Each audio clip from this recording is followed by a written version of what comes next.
Mertua hina keluargaku miskin dan hanya bisa numpang. Sampai kungkap pendapatan utama mereka berasal dari perusahaanku, dan ku permalukan mereka. Fajar belum sepenuhnya menyingsing di ufuk timur, namun dapur megah kediaman keluarga Aditama sudah riuh oleh denting pisau yang beradu dengan talenan kayu. Larasati, atau yang akrab dipanggil Laras, sedang berkutat dengan kepulan uap dari panci besar yang berisi soto ayam kegemaran mertuanya. Rambutnya diikat rapi, dibalut sebuah celemek kain yang warnanya mulai memudar karena terlalu sering dicuci. Di rumah yang bak istana ini, Laras adalah sosok yang nyaris tak terlihat. Sebuah bayangan yang bekerja dalam diam, memastikan setiap sudut lantai berkilau dan setiap perut penghuninya kenyang. Namun, meski ia adalah menantu sah di rumah ini, perlakuan yang ia terima lebih rendah daripada seorang pelayan tetap. Laras menghela napas panjang, menatap tangannya yang mulai kasar. Siapa yang menyangka bahwa wanita yang sedang mengulek bumbu ini adalah pemegang saham tunggal dari Wijaya Kusuma Holding, sebuah gurita bisnis yang asetnya tersebar hingga ke mancanegara. Ia memilih menyembunyikan identitas aslinya saat menikah dengan Aditya 2 tahun lalu, hanya untuk memastikan bahwa cinta yang ia dapatkan adalah tulus, bukan karena angka-angka di saldo rekening. Namun, pengujian itu ternyata membuahkan luka yang teramat dalam. Laras, kamu tuli ya? Itu bel depan sudah bunyi berkali-kali, cepat buka. Teriakan melengking itu berasal dari lantai 2. Itu adalah suara Ibu Sarah, mertua Laras yang selalu tampil dengan riasan tebal bahkan di pagi buta. Ibu Sarah adalah definisi dari keangkuhan yang dibalut sutra. Baginya, martabat seseorang diukur dari merek tas yang dijinjing dan saldo di buku tabungan. Sejak hari pertama Laras menginjakan kaki di rumah ini, Sarah telah memasang tembok permusuhan karena menganggap Laras hanyalah benalu dari kampung yang beruntung bisa memikat hati putra mahkotanya. Laras bergegas mencuci tangan dan berlari ke pintu depan. Saat pintu dibuka, Tiara, adik ipar Laras, berdiri dengan wajah masam. Ia baru saja pulang dari klub malam dengan aroma alkohol yang samar dan dandanan yang berantakan. Tiara adalah bayangan cermin ibunya. Sombong, manja, dan merasa dunia berputar hanya untuk melayaninya. Tanpa menyapa, Tiara melemparkan tas bermereknya ke dada Laras, hingga Laras terhuyung ke belakang. Bawa ke kamarku, jangan sampai lecet. Dan buatin aku jus jeruk segar. Sekarang. Kepalaku pening melihat wajahmu pagi-pagi begini. Bentak Tiara sambil melangkah masuk tanpa melepas sepatu hak tingginya, meninggalkan jejak tanah di lantai marmer yang baru saja Laras pelubur dengan keringat. Baik, Tiara. Segera kakak buatkan. Jawab Laras sabar, meski hatinya terasa seperti diremas. Ia membawa tas itu ke atas, melewati cermin besar di lorong. Laras berhenti sejenak, menatap bayangannya sendiri. Mata yang dulu bersinar penuh ambisi kini tampak meredup karena kelelahan batin. Ia teringat pesan mendiang ayahnya, Laras, emas akan tetap menjadi emas meski kau benamkan di lumpur terdalam. Tapi ingat, lumpur itu tidak boleh membuatmu lupa cara bersinar. Di ruang makan, Aditya sudah duduk rapi dengan setelan jas kerjanya. Aditya adalah pria yang lembut, namun kelembutannya seringkali berubah menjadi kelemahan di hadapan ibunya. Ia mencintai Laras, itu nyata, namun ia terjebak dalam bakti yang buta. Saat Laras datang membawa nampan sarapan, Aditya menatap istrinya dengan tatapan penuh maaf. Pagi, sayang. Maaf ya, Tiara memang sedang banyak tekanan di kampusnya, jangan diambil hati, bisik Aditya sambil memegang tangan Laras saat Ibu Sarah belum masuk ke ruangan. Laras tersenyum tipis, sebuah senyuman yang tidak sampai ke mata. Tidak apa-apa, Mas. Aku sudah biasa. Tak lama kemudian, Ibu Sarah bergabung di meja makan dengan gaya anggun yang dibuat-buat. Ia duduk di kursi utama, menatap piring soto di depannya dengan dahi berkerut. Laras, sudah berapa kali ibu bilang? Kalau masak itu pakai perasaan. Ini aromanya kurang tajam. Kamu ini memang tidak punya bakat jadi istri orang kaya ya? Hanya bisa numpang hidup, tapi mengurus dapur saja tidak becus. Ujar Ibu Sarah sembari mengaduk-aduk makanan itu dengan jijik. Maaf, Bu. Tadi saya ikuti resep seperti biasanya. Sahut Laras tenang. Resep biasanya? Itu resep orang melarat. Di keluarga Aditama, kita punya standar tinggi. Kamu itu harusnya bersyukur. Kalau bukan karena Aditya yang terlalu baik hati dan mau menikahimu, Mungkin kamu sekarang masih berjualan nasi bungkus di pinggir jalan bersama ibumu yang penyakitan itu, lanjut Ibu Sarah. Kalimat itu seperti sembilu yang menyayat dada Laras. Menghina dirinya mungkin masih bisa ia tahan. Namun membawa-bawa ibunya adalah api yang mulai membakar sumbu kesabarannya. Aditya meletakkan sendoknya, mencoba menengahi. Ibu, tolong. Laras sudah bangun sejak jam 4 pagi untuk menyiapkan ini semua. Jangan bicara soal ibunya seperti itu. Ibu Sarah mendengus, kamu itu selalu membela dia. Adit, ingat ya, perusahaan logistik yang kamu kelola itu sedang dalam posisi sulit. Ibu sedang berusaha menjodohkan kamu dengan anak pemilik Wijaya Kusuma Holding, agar bisnis kita selamat. Tapi gara-gara kamu bersikeras mempertahankan wanita kampung ini, posisi kita terancam. Kita butuh modal besar, bukan butuh tukang masak yang hanya bisa menghabiskan uang belanja. Tiara yang baru saja turun setelah mandi, ikut duduk dan tertawa kecil. Betul kata ibu, Kak. Masa depan Kak Adit itu cemerlang. Jangan sampai redup gara-gara harus mengurus beban, seperti Laras. Lihat tuh, kemarin aku minta dibelikan mobil baru saja ibu bilang harus hemat karena perusahaan lagi macet. Itu semua karena kita harus membiayai orang tambahan di rumah ini yang gak ada gunanya. Laras hanya bisa terdiam, tangannya mengepal di balik celemek. Di dalam benaknya, ia berteriak. Ingin rasanya ia melemparkan fakta bahwa Aditama Logistik, perusahaan yang mereka banggakan, sebenarnya baru saja ia selamatkan dari kebangkrutan bulan lalu, melalui suntikan dana misterius yang mereka kira berasal dari investor asing. Investor itu adalah dirinya. Laras sengaja melakukan itu lewat asistennya, Pak Gunawan, agar Aditya tidak kehilangan pekerjaannya. Namun, ternyata kebaikan hatinya justru menjadi senjata bagi mertuanya untuk terus merendahkannya. Oh ya, Laras, Ibu Sarah berkata sambil meminum tehnya perlahan, nanti sore ada kolega bisnis ibu yang datang. Kamu jangan pakai baju ini. Pakai seragam asisten rumah tangga yang baru ibu beli. Bilang saja kamu adalah pekerja baru kalau mereka tanya. Ibu tidak mau reputasi keluarga kita hancur, karena punya menantu yang penampilannya seperti pengungsi begini. Aditya tampak ingin protes, namun tatapan tajam ibunya membungkamnya. Laras menatap suaminya, berharap ada keberanian yang muncul dari pria itu untuk membawanya pergi dari lingkaran setan ini. Namun, Aditya hanya menunduk, sibuk dengan ponselnya. Kecewa mulai mengendap di dasar hati Laras, menjadi sebuah keputusan yang bulat. Setelah sarapan usai dan semua orang berangkat dengan urusan masing-masing, Laras membersihkan meja makan dengan gerakan yang lambat namun pasti. Ia berjalan menuju gudang kecil di belakang rumah, tempat ia menyimpan sebuah koper tua yang tidak pernah dibuka oleh siapapun. Di dalamnya, tersimpan sebuah laptop dengan enkripsi tingkat tinggi dan sebuah ponsel yang berlapis emas putih, simbol kekuasaannya yang sebenarnya. Ia menyalakan ponsel itu. Dalam hitungan detik, puluhan pesan masuk dari para petinggi perusahaan di seluruh dunia. Laras mengabaikan semuanya dan menekan satu nama, Pak Gunawan. Halo, Pak Gunawan, suara Laras berubah. Tidak ada lagi nada rendah hati dan gemetar.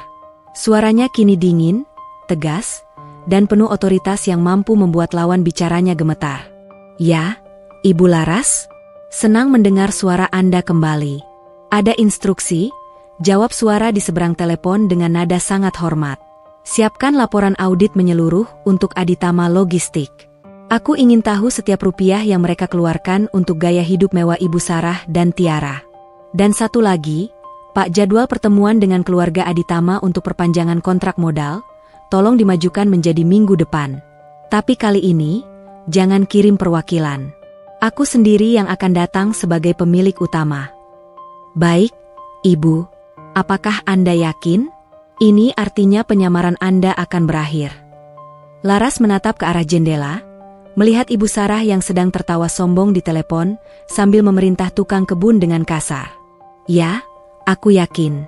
Emas tidak selamanya harus terkubur di lumpur. Sudah waktunya dunia tahu siapa yang sebenarnya memberi mereka napas selama ini. Biarkan mereka menikmati sisa-sisa kesombongan itu untuk beberapa hari ke depan. Karena saat aku berdiri di depan mereka nanti, aku pastikan mereka tidak akan punya lantai lagi untuk berpijak. Laras menutup telepon itu. Ia kembali ke dapur, mengenakan kembali topeng kesabarannya. Namun, ada kilat yang berbeda di matanya. Konflik ini baru saja dimulai, Dan ia tidak akan berhenti sampai setiap penghinaan yang dilemparkan kepadanya dan keluarganya dibayar tuntas dengan kenyataan yang pahit bagi mereka. Ia akan memainkan peran menantu malang ini untuk beberapa saat lagi, hingga saat yang tepat tiba untuk meruntuhkan menara gading yang dibangun oleh mertuanya dengan uang yang sebenarnya adalah miliknya. Setiap tetes keringatnya hari ini akan menjadi benih dari badai yang akan menyapu bersih keangkuhan keluarga Aditama. Laras berjalan keluar dapur dengan langkah yang lebih ringan, membiarkan Ibu Sarah terus berteriak memanggil namanya untuk hal-hal sepele. Karena ia tahu, sebentar lagi, nama Larasati akan menjadi nama yang paling mereka takuti sekaligus mereka sembah dalam penyesalan. Matahari merangkak semakin tinggi, membiaskan cahaya yang menyilaukan melalui jendela-jendela kaca besar di ruang tengah keluarga Aditama. Namun, bagi Larasati, kemilau itu tak ubahnya jeruji besi yang membungkus kebebasannya. Setelah percakapan rahasia dengan Pak Gunawan di gudang belakang, ia kembali ke realitasnya sebagai si menantu yang numpang. Tangannya masih terampil menggosok noda di lantai marmer, sementara telinganya dipaksa mendengarkan ocehan Ibu Sarah yang sedang sibuk mempersiapkan acara arisan sore nanti. Laras, jangan cuma bengong. Itu vas bunga kristalnya dilap sampai berkilau. Kalau ada satu sidik jari saja yang menempel, kamu tahu sendiri konsekuensinya. Seru Ibu Sarah yang sedang duduk santai di sofa sambil mengikir kuku. Ia menoleh ke arah Tiara yang baru saja keluar dari kamar dengan gaun pesta pendek yang tampak sangat mahal. Tiara, kamu pakai gaun itu nanti sore? Cantik sekali, nak. Cocok dengan kalung mutiara yang ibu belikan minggu lalu. Tiara memutar badannya di depan cermin besar, tampak sangat puas dengan penampilannya. Tentu saja, Bu. Aku harus tampil maksimal. Kudengar Ibu Mira mau bawa anaknya yang baru pulang dari London. Siapa tahu kami cocok. Tapi masalahnya, Bu. Tiara melirik Laras dengan sudut mata yang penuh kebencian. Kenapa si parasit ini masih ada di sini? Aku malas sekali kalau teman-temanku bertanya siapa dia. Bisa nggak sih? Dia dibilang asisten rumah tangga saja. Ibu Sarah tertawa kecil, suara tawanya terdengar seperti gesekan amplas bagi telinga Laras. Tenang saja, Tiara. Tadi ibu sudah bilang padanya. Dia akan pakai seragam pelayan. Kalau dia berani mengaku-ngaku sebagai kakak iparmu di depan tamu, ibu pastikan dia dan ibunya yang penyakitan itu akan tidur di kolong jembatan malam ini juga. Laras menghentikan gerakan tangannya di atas kristal. Ia menarik napas panjang, mencoba menekan gemuruh di dadanya. Saya mengerti, Bu. Saya tidak akan mempermalukan keluarga ini, ucap Laras dengan nada serendah mungkin. Namun, di dalam hati, ia membatin, nikmatilah panggung sandiwara kalian, karena sebentar lagi tirainya akan tertutup selamanya. Nah, begitu dong. Tahu diri sedikit, sahut Tiara sembari mendekati Laras. Ia sengaja menjatuhkan segelas jus jeruk yang baru saja ia minum tepat di atas lantai yang baru saja dibersihkan Laras. UPS, licin. Bersihkan ya, kakak ipar tersayang. Oh iya, sekalian cuci sepatu ketsku yang kemarin aku pakai ke gunung. Harus bersih total, jangan sampai ada noda tanah sedikit pun. Laras menatap genangan jus di lantai, lalu menatap wajah Tiara yang tersenyum kemenangan. Akan saya bersihkan segera, jawab Laras singkat. Ia tidak ingin membuang energi untuk berdebat. Baginya, setiap penghinaan ini adalah tabungan kemarahan yang akan ia ledakkan di waktu yang tepat. Siang itu, Aditya pulang lebih awal dengan wajah yang tampak sangat kusut. Dasinya sudah longgar, dan rambutnya berantakan. Ia langsung merebahkan diri di sofa tanpa menyapa siapapun. Ibu Sarah yang melihat putranya pulang langsung menghampiri dengan wajah cemas. Adit, kenapa pulang jam segini? Kamu tidak sakit, kan? Aditya memijat pelipisnya. Pusing, Bu. Kantor lagi kacau. Pihak Wijaya Kusuma Holding tiba-tiba mengirimkan surat peringatan. Mereka bilang, jika kinerja pengiriman logistik kita tidak membaik dalam seminggu, mereka akan menghentikan seluruh kontrak kerjasama. Kalau itu sampai terjadi, perusahaan kita tamat, Bu. Kita punya utang bank yang besar untuk pembelian armada baru. Ibu Sarah terkesiap, tangannya memegang dada. Loh, bukannya mereka selama ini sangat baik pada kita? Kenapa tiba-tiba begini? Pasti ada orang dalam yang tidak suka dengan kesuksesan kita. Tiara yang ikut bergabung di ruang tamu mulai panik. Lalu bagaimana dengan rencana pembelian mobil baruku, Kak? Dan biaya kuliahku di luar negeri tahun depan? Kak Adit harus cari cara dong. Masa perusahaan segede itu bisa bangkrut?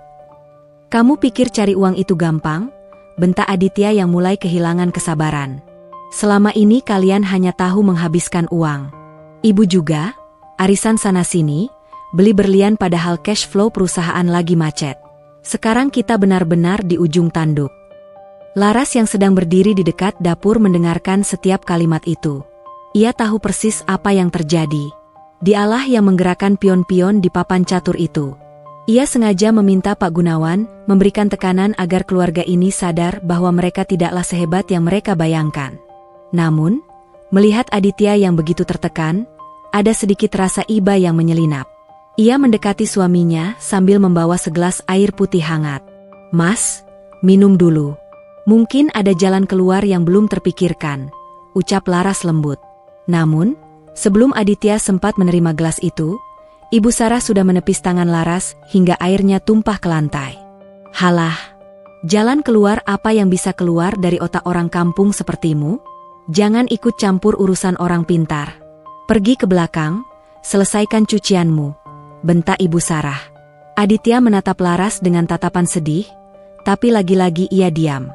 Ia tidak membela istrinya yang baru saja diperlakukan kasar. "Maaf, Laras. Kamu ke belakang saja dulu," ujar Aditya pelan. Laras berbalik arah. Hatinya kini benar-benar dingin. Rasa iba yang sempat muncul itu menguap seketika. Terbang bersama debu yang ia bersihkan. Ia berjalan ke kamarnya, mengunci pintu, dan kembali membuka laptop rahasianya. Ada email masuk dari Pak Gunawan yang berisi draft pembatalan investasi. Laras mengetikkan balasan singkat namun mematikan, "Jangan berikan mereka napas tambahan. Kirimkan utusan ke kantor Aditya besok pagi untuk melakukan audit investigasi. Saya ingin mereka merasa bahwa tanah yang mereka injak mulai retak." Tak lama kemudian, sore yang dinanti Ibu Sarah tiba.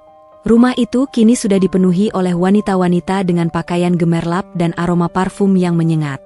Laras, seperti yang dijanjikan, mengenakan seragam pelayan berwarna hitam putih. Ia keluar masuk ruang tamu membawa baki berisi kue-kue mahal dan teh kualitas premium. Sarah, ini pelayan baru ya? Kok mukanya agak akrab?" tanya seorang tamu bernama Ibu Mira sembari memperhatikan Laras. Ibu Sarah tertawa renyah, mencoba menutupi kegugupan. "Oh, ini? Iya, baru kerja seminggu. Dia pindahan dari desa, kasihan, ibunya sakit jadi butuh uang banyak. Orangnya agak lamban memang, maklum, belum terbiasa dengan barang-barang mewah. Jangan terlalu diperhatikan ya, Jeng." Tiara ikut menimpali sambil menyesap tehnya. "Iya Tante Mira, dia ini kalau nggak diawasi suka malas-malasan. Padahal sudah kami kasih tumpangan dan makan enak di sini. Namanya juga orang susah, mentalnya mental pembantu." Laras yang saat itu sedang menuangkan teh ke cangkir Ibu Mira, tetap tenang. Namun, ia sengaja menjatuhkan sedikit informasi. "Maaf, Bu. Saya hanya berusaha bekerja sebaik mungkin agar bisa membayar utang budi pada keluarga ini," ucap Laras dengan nada yang dibuat seduh. Sudah. Jangan banyak bicara, Laras. Cepat ambilkan kue lagi di dapur," usir Ibu Sarah dengan wajah merah padam karena malu pelayannya berani berbicara. Saat Laras di dapur, ia mendengar sayup-sayup percakapan para sosialita itu. Mereka mulai membicarakan tentang Wijaya Kusuma Holding. "Kudengar pemilik barunya itu seorang wanita muda yang sangat misterius ya? Tidak ada yang tahu wajahnya, tapi dia sangat dingin dalam berbisnis. Sekali dia bilang, putus kontrak, perusahaan manapun bisa langsung gulung tikar," ucap salah satu tamu. Ibu Sarah yang ingin terlihat berkelas langsung menyahut, "Oh, saya punya koneksi pribadi dengan sekretaris utamanya. Sebenarnya kami sedang ada proyek besar bersama.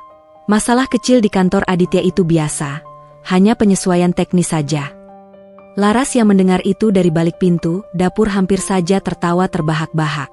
Koneksi pribadi? Ibu Sarah bahkan tidak pernah tahu bahwa orang yang ia hubungi setiap hari melalui layanan pelanggan perusahaan itu sebenarnya adalah staf tingkat paling bawah yang bertugas menangani keluhan.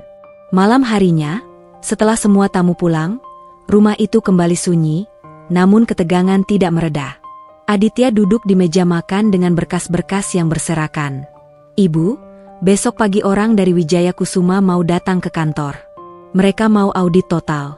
Kalau mereka tahu aku memakai uang perusahaan untuk membayar cicilan apartemen Tiara, aku bisa dipenjara." Ibu Sarah yang sedang menghitung amplop hasil arisan tersentak. "Apa? Di penjara? Adit, kamu kan manajer di sana, masa tidak bisa memanipulasi laporannya sedikit?" Ibu pikir mereka bodoh? Mereka itu profesional. "Ini semua gara-gara ibu yang terus menuntut gaya hidup mewah," teriak Aditya frustrasi. Tiara yang sedang mencoba sepatu baru yang baru saja datang dari belanja online langsung ikut campur. "Loh, kok jadi nyalahin aku sama ibu? Kan Kak Adit yang bilang semuanya aman-aman saja. Lagian, kenapa nggak minta tolong sama Lara saja? Siapa tahu keluarganya di desa punya tanah yang bisa dijual atau apa gitu." Aditya menatap Tiara dengan tatapan kosong. "Tanah di desa? Untuk menutupi kerugian miliaran rupiah? Kamu gila, Tiara?" Laras keluar dari dapur dengan tenang. "Ada yang bisa saya bantu, Mas?" "Nggak usah sok perhatian," bentak Ibu Sarah pada Laras. "Gara-gara kamu bawa sial di rumah ini, bisnis anakku jadi berantakan. Sejak kamu datang, keberuntungan keluarga Aditama seolah hilang. Kamu itu pembawa kutukan." Laras menatap Ibu Sarah tanpa rasa takut sedikit pun untuk pertama kalinya. "Mungkin bukan saya yang membawa kutukan, Bu. Tapi kesombongan yang Ibu pupuk setiap hari itulah yang akhirnya membusuk dan merusak segalanya dari dalam." "Kurang ajar. Berani kamu bicara begitu?" Ibu Sarah berdiri dan hendak melayangkan tamparan ke pipi Laras. Namun, kali ini Laras tidak diam. Ia menangkap pergelangan tangan mertuanya dengan kuat. Genggamannya begitu kokoh, membuat Ibu Sarah merintih kesakitan. "Lepaskan. Adit, lihat istrimu ini. Dia sudah berani melawan ibu," teriak Ibu Sarah. Aditya berdiri, bingung harus berbuat apa.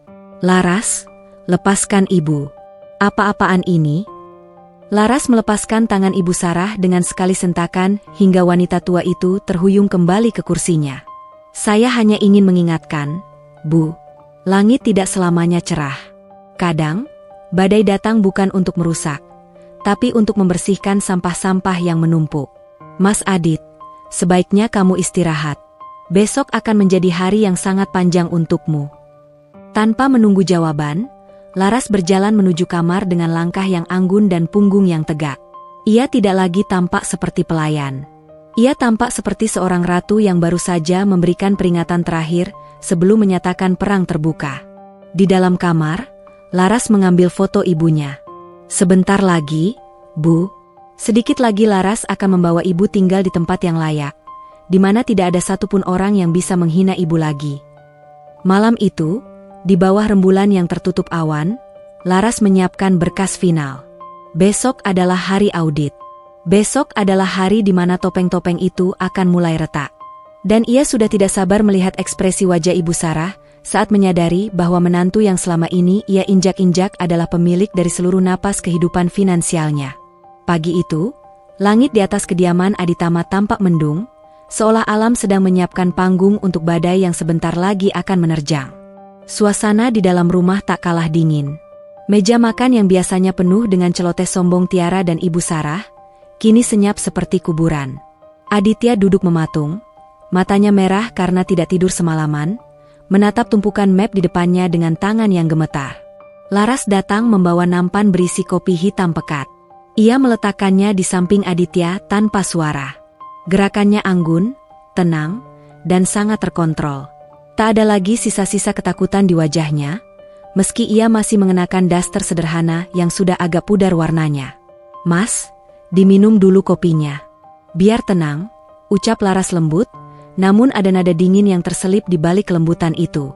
Ibu Sarah yang baru turun dengan piyama sutranya langsung menyambar. "Tenang? Kamu bilang tenang? Kamu nggak tahu ya kalau hari ini masa depan keluarga ini dipertaruhkan? Gara-gara mulut sialmu semalam yang bilang soal badai dan sampah, ibu jadi nggak bisa tidur. Kamu itu benar-benar pembawa sial, Laras." Laras hanya tersenyum tipis. Jenis senyuman yang membuat bulu kuduk Ibu Sarah berdiri tanpa ia sadari. Saya hanya bicara fakta, Bu. Kejujuran memang seringkali sulit untuk ditelan, seperti obat yang pahit. Halah, banyak bicara kamu. Cepat ke belakang, cuci semua piring kotor itu. Dan jangan sampai ada satupun orang kantor yang melihat kamu kalau mereka datang ke sini. Aku nggak mau mereka tahu kalau manajer mereka punya istri yang lebih mirip pembantu pasar. Usir Ibu Sarah sembari mengibaskan tangannya. Tepat saat itu, sebuah mobil sedan hitam mewah dengan logo perak yang sangat dikenal, logo Wijaya Kusuma Holding, berhenti tepat di depan gerbang. Dua orang pria bersetelan jas gelap turun dengan tas koper di tangan mereka. Mereka bukan staf biasa, mereka adalah tim auditor paling ditakuti di industri ini. Mereka datang. Desis Aditya. Ia segera berdiri, merapikan jasnya dengan tangan yang masih gemetar. Ibu, Tiara, tolong apapun yang terjadi, jangan ikut campur. Biar aku yang bicara. Ibu Sarah dan Tiara mengintip dari balik tirai ruang tamu. Wah, keren sekali mobilnya. Lihat, Bu, itu pasti utusan dari pemilik Wijaya Kusuma. Kalau kita bisa mengambil hati mereka, mungkin masalah Kak Adit selesai. Bisik Tiara dengan mata berbinar, masih saja terjebak dalam delusinya. Pintu depan dibuka. Pak Gunawan, yang memimpin tim audit itu, melangkah masuk dengan wajah sedingin es. Ia tidak menyalami Aditya, hanya memberikan anggukan formal yang kaku. Bapak Aditya Aditama, saya Gunawan, perwakilan dari kantor pusat. Kami di sini untuk melakukan audit investigasi mendalam terkait aliran dana subsidi yang masuk ke Aditama Logistik selama 3 tahun terakhir.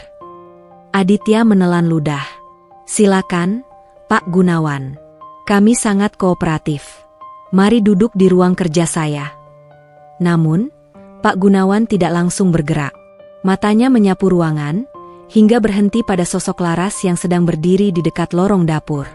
Untuk sepersekian detik, ada kilat hormat di mata Pak Gunawan, namun ia segera menutupinya sesuai instruksi yang telah ia terima. Laras memberikan kode lewat tatapan mata agar tim audit tetap pada rencana. Audit pun dimulai di ruang tengah agar mereka bisa mengakses semua dokumen yang disimpan di brankas rumah. Ibu Sarah, yang tidak bisa menahan rasa ingin tahunya, mendekat sambil membawa nampan berisi kue kering mahal. Selamat pagi, bapak-bapak yang terhormat. Saya Sarah, ibu dari Aditya. Silakan dinikmati kuenya. Kami ini keluarga yang sangat transparan, jadi saya yakin tidak ada masalah besar di sini. Pak Gunawan bahkan tidak melirik kue itu. Ia sedang fokus pada layar laptopnya. Ibu Sarah, menurut catatan kami, ada aliran dana sebesar 2 miliar rupiah yang keluar dari rekening operasional perusahaan pada bulan Juni tahun lalu. Dana itu dicatat sebagai pemeliharaan armada. Namun hasil pelacakan kami menunjukkan dana itu masuk rekening sebuah toko perhiasan di Paris. Apakah ibu bisa menjelaskan ini? Wajah Ibu Sarah seketika pucat pasi. Ia melirik Aditya yang sudah menunduk dalam-dalam. Itu mungkin kesalahan input, Pak. Maksud saya, mungkin itu untuk hadiah relasi bisnis, jawab Ibu Sarah terbata-bata. Hadiah relasi bisnis berupa kalung berlian edisi terbatas? Tanya Pak Gunawan dengan nada sarkasme yang kental. Dan ini lagi, biaya kuliah di London atas nama Tiara Aditama, menggunakan dana darurat perusahaan? Bapak Aditya, apakah Anda sadar bahwa ini adalah penggelapan aset? Tiara yang mendengar namanya disebut langsung muncul dari balik pintu. Heh, Pak, itu uang kakakku sendiri. Suka-suka kami dong, mau dipakai buat apa? Bapak ini cuma pekerja, jangan sok mengatur keluarga kami. Tiara, diam, bentak Aditya dengan suara parau. Pak Gunawan, saya bisa jelaskan. Saya berniat mengembalikannya saat keuntungan tahunan keluar. Masalahnya, Pak Aditya, keuntungan itu tidak akan pernah keluar karena Anda telah mematikan aliran darah perusahaan Anda sendiri untuk memuaskan gaya hidup keluarga Anda, tegas Pak Gunawan. Sesuai perintah dari pemilik utama Wijaya Kusuma Holding, kami akan membekukan seluruh aset yang terkait dengan dana kami, termasuk rumah ini, jika Anda tidak bisa membayar kembali dana tersebut dalam waktu 24 jam. 24 jam? Itu gila. Mana mungkin kami punya uang sebanyak itu tunai, teriak Ibu Sarah. Ia mulai histeris, air matanya merusak riasan tebalnya. Kalian tidak bisa melakukan ini. Kami ini keluarga terhormat. Di tengah kekacauan itu, Laras berjalan pelan menuju tengah ruangan. Ia membawa selembar kain lap di tangannya, masih berpura-pura menjadi sosok yang tak berarti. Ada apa, Bu? Kenapa berisik sekali? Apakah bapak-bapak ini menyulitkan Ibu? Tanya Laras dengan nada polos yang dibuat-buat. Kamu. Ini semua gara-gara kamu. Ibu Sarah menunjuk wajah Laras dengan jari yang gemetar. Sejak kamu masuk rumah ini, sial terus yang datang. Lihat, orang-orang ini mau mengusir kita. Kamu harusnya melakukan sesuatu, Kek. Jual ginjalmu atau apa saja untuk bantu suamimu. Laras menatap Ibu Sarah dengan tatapan datar. Menjual ginjal saya? Apakah menurut Ibu, ginjal seorang gadis kampung seperti saya cukup mahal untuk menutupi berlian Paris Ibu? Laras, jangan sekarang. Aditya membentak, frustrasinya memuncak. Kamu masuk ke dapur. Kamu nggak membantu sama sekali. Laras tidak bergerak sedikit pun. Ia justru melipat kain lapnya dengan rapi dan meletakkannya di atas meja, tepat di depan Pak Gunawan. Suasana mendadak menjadi sangat sunyi. Pak Gunawan, ucap Laras dengan suara yang tiba-tiba berubah menjadi sangat berwibawa. Apakah laporannya sudah lengkap? Pak Gunawan segera berdiri, diikuti oleh tim auditor lainnya. Mereka membungkuk hormat secara bersamaan di hadapan Laras. Sudah, Ibu Larasati. Semua bukti penggelapan sudah kami amankan. Total kerugian mencapai 12 miliar rupiah, belum termasuk bunga dan kerugian imaterial. Ibu Sarah, Aditya, dan Tiara terpaku di tempat. Napas mereka seolah berhenti. Apa maksudnya ini? Gunawan, kenapa kamu membungkuk pada pembantu ini? Tanya Ibu Sarah dengan suara yang nyaris hilang. Pak Gunawan menoleh ke arah Ibu Sarah dengan tatapan dingin. Pembantu? Ibu Sarah, wanita yang Anda hina setiap hari, wanita yang Anda paksa mengenakan seragam pelayan di rumahnya sendiri ini, adalah Larasati Wijaya Kusuma. Dia adalah pemilik tunggal Wijaya Kusuma Holding.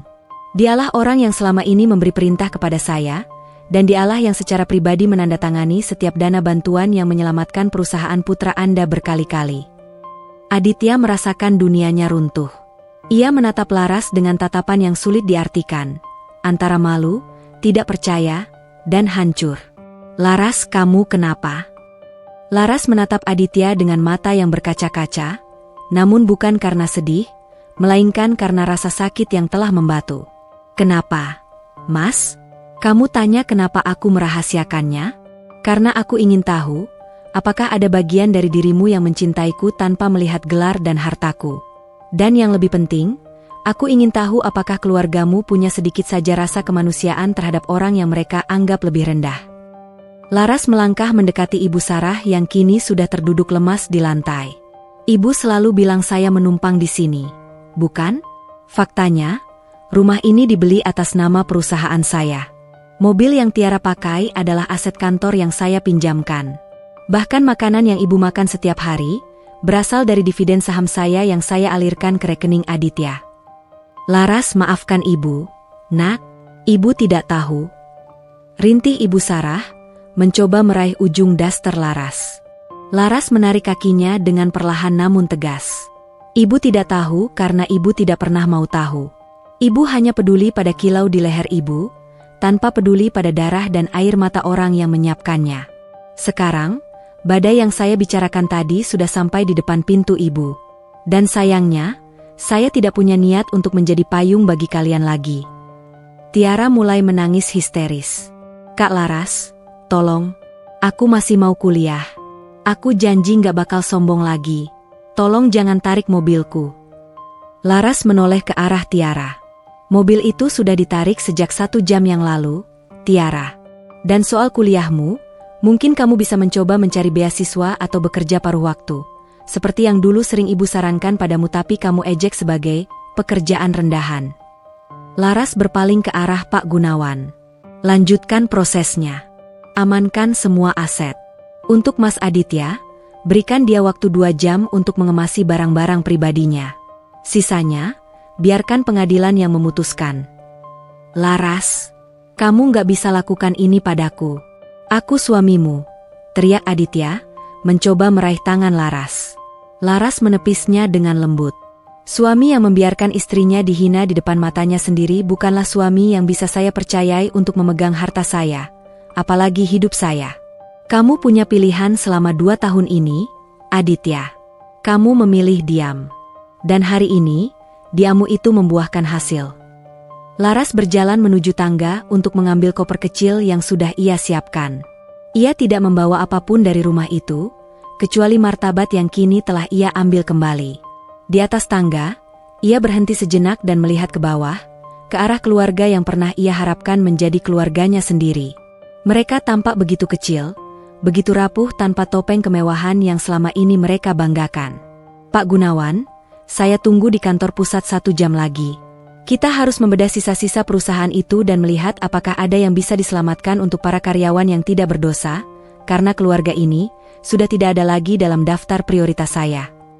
Laras melangkah pergi dengan punggung tegak, sementara di belakangnya, suara tangis dan teriakan penyesalan bergema di ruang tamu yang dulu begitu megah namun kini terasa sangat hampa. Ia keluar dari gerbang rumah itu, menghirup udara segar yang terasa sangat berbeda. Akhirnya, ia bebas. Namun, ia tahu, pembalasan yang sesungguhnya baru saja dimulai. Ia akan memastikan mereka merasakan bagaimana rasanya menjadi orang kecil yang mereka hina selama ini. Lantai marmer yang biasanya mengkilap itu kini tampak kusam tertutup debu dari langkah-langkah kasar para petugas yang mulai menempeli barang-barang dengan stiker sita. Di tengah riuh rendah suara petugas yang mendata aset, Ibu Sarah duduk bersimpuh di sudut ruangan, memeluk tas kulit mewahnya seolah benda itu adalah satu-satunya pelampung di tengah samudra yang sedang mengamuk.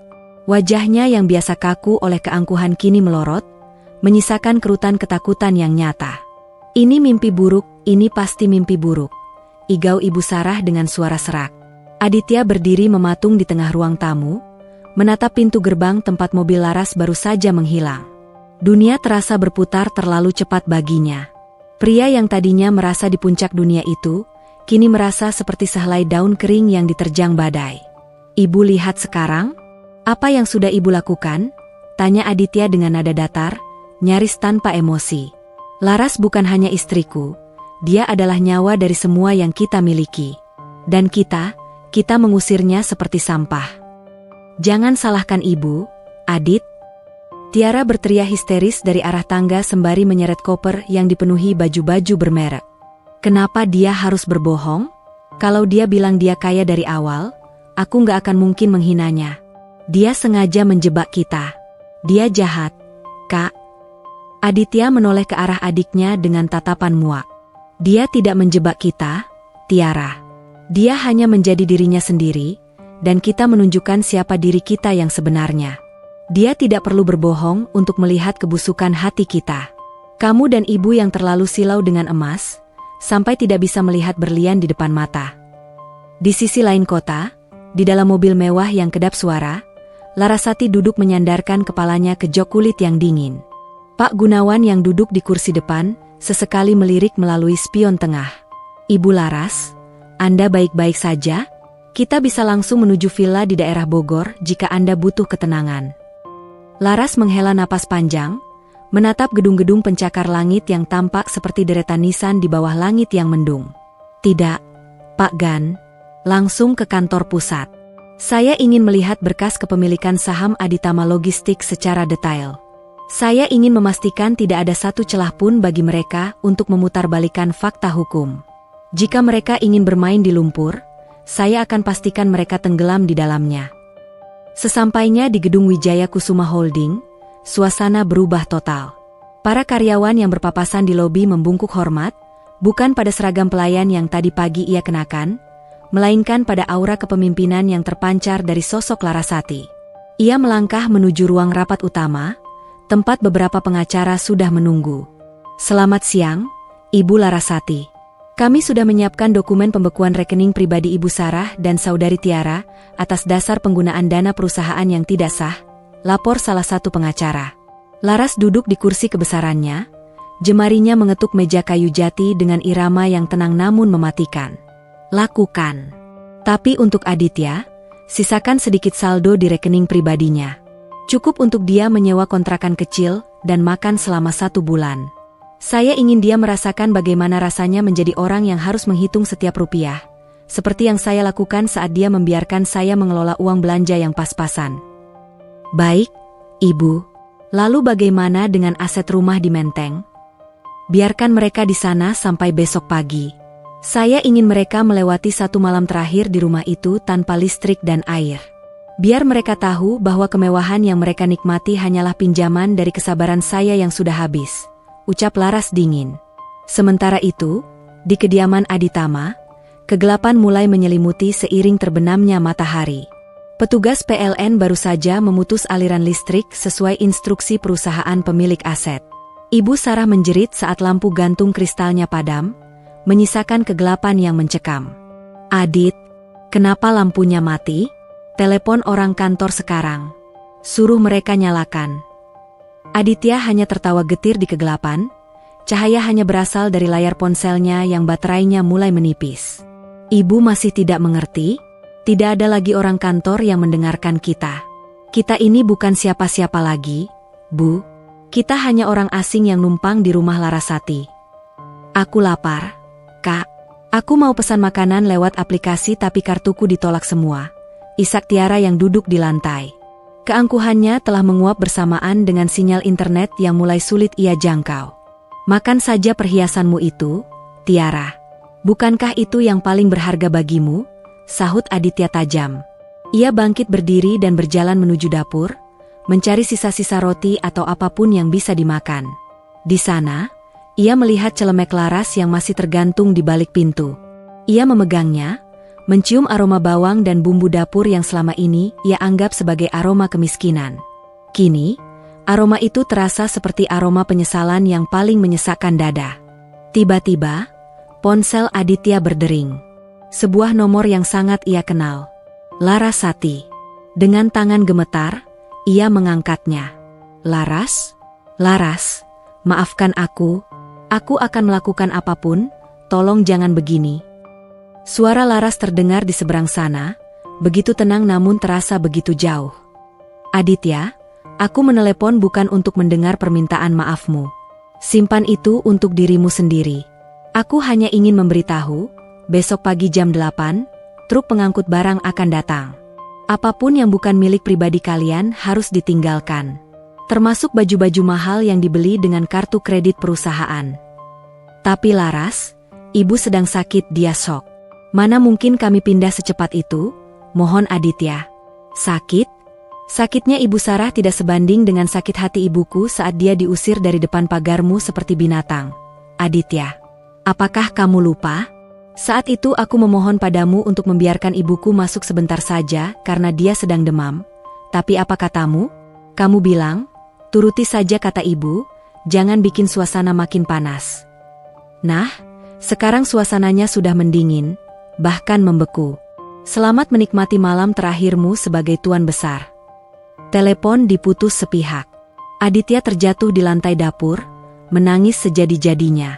Ia menyadari bahwa selama ini ia bukan hanya suami yang lemah, tapi ia telah menjadi monster yang membiarkan malaikat di sampingnya disiksa perlahan demi perlahan. Keesokan paginya, pemandangan di depan rumah Aditama menjadi tontonan para tetangga.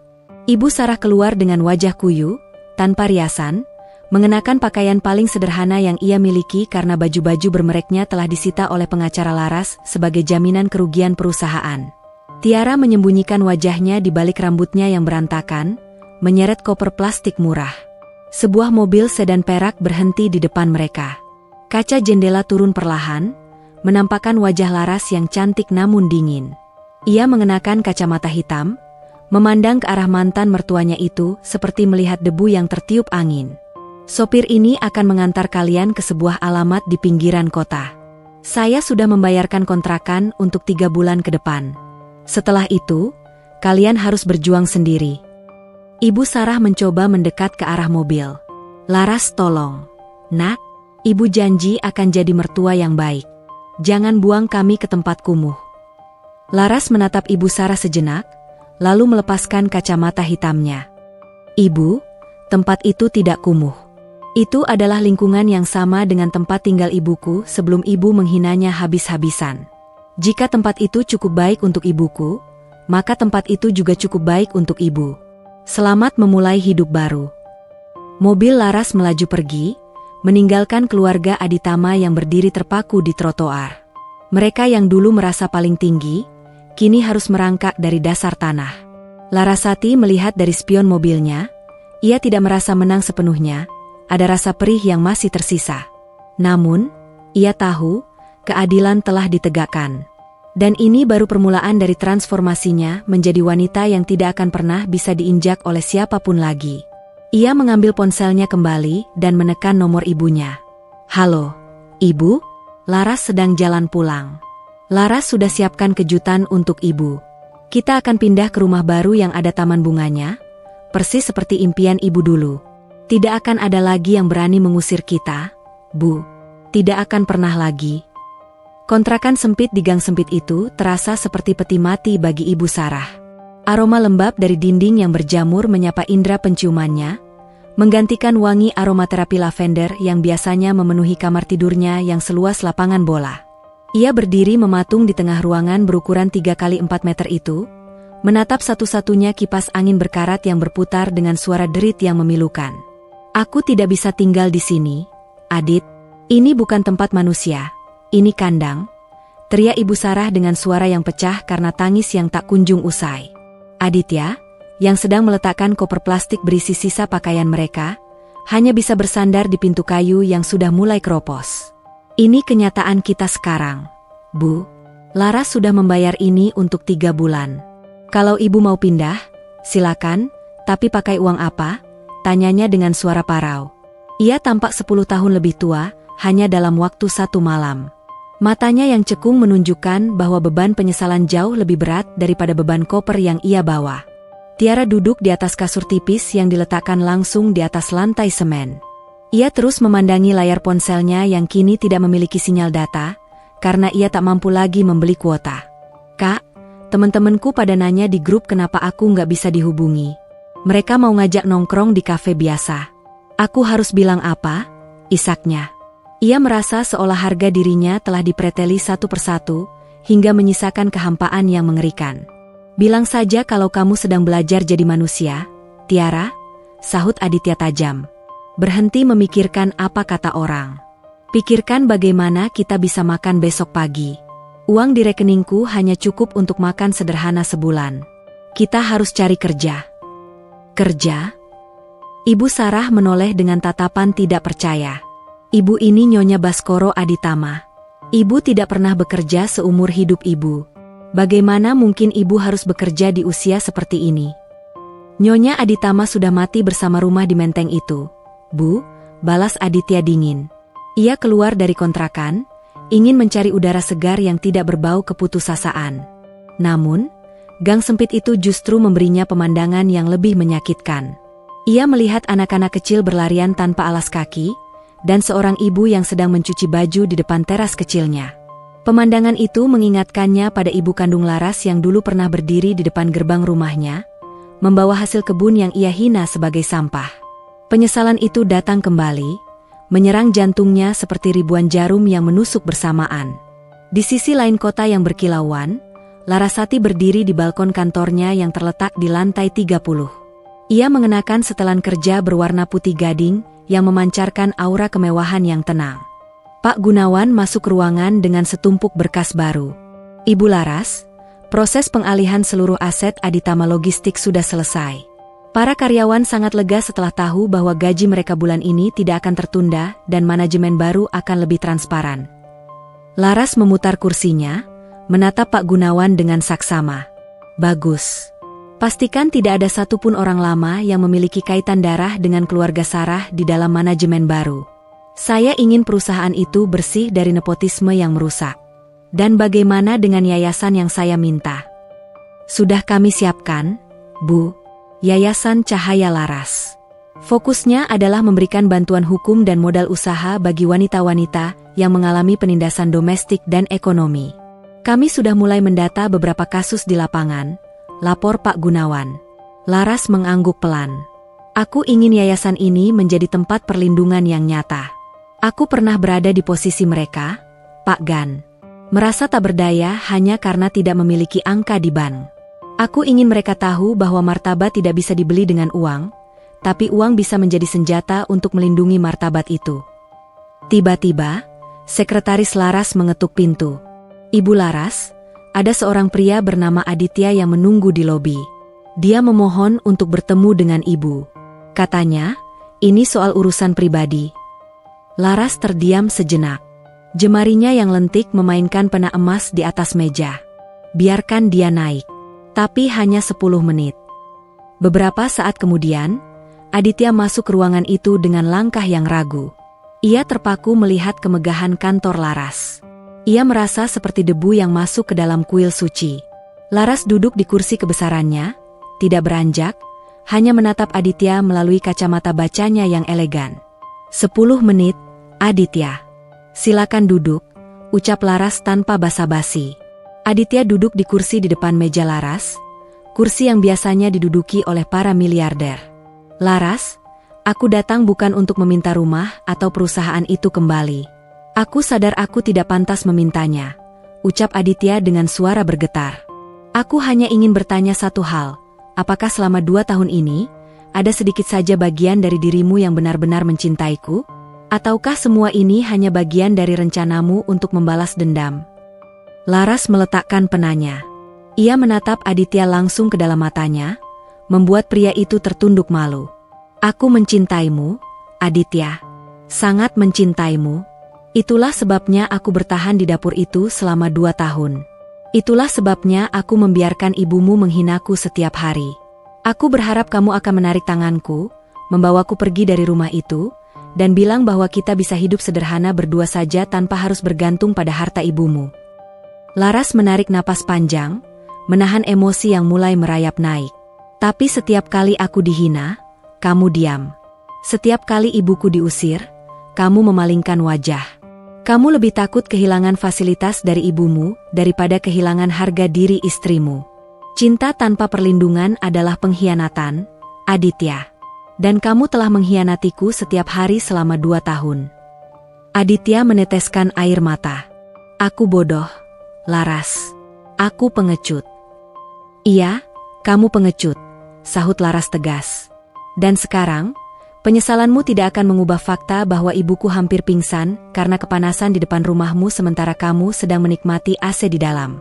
Waktumu habis, Aditya. Silakan keluar.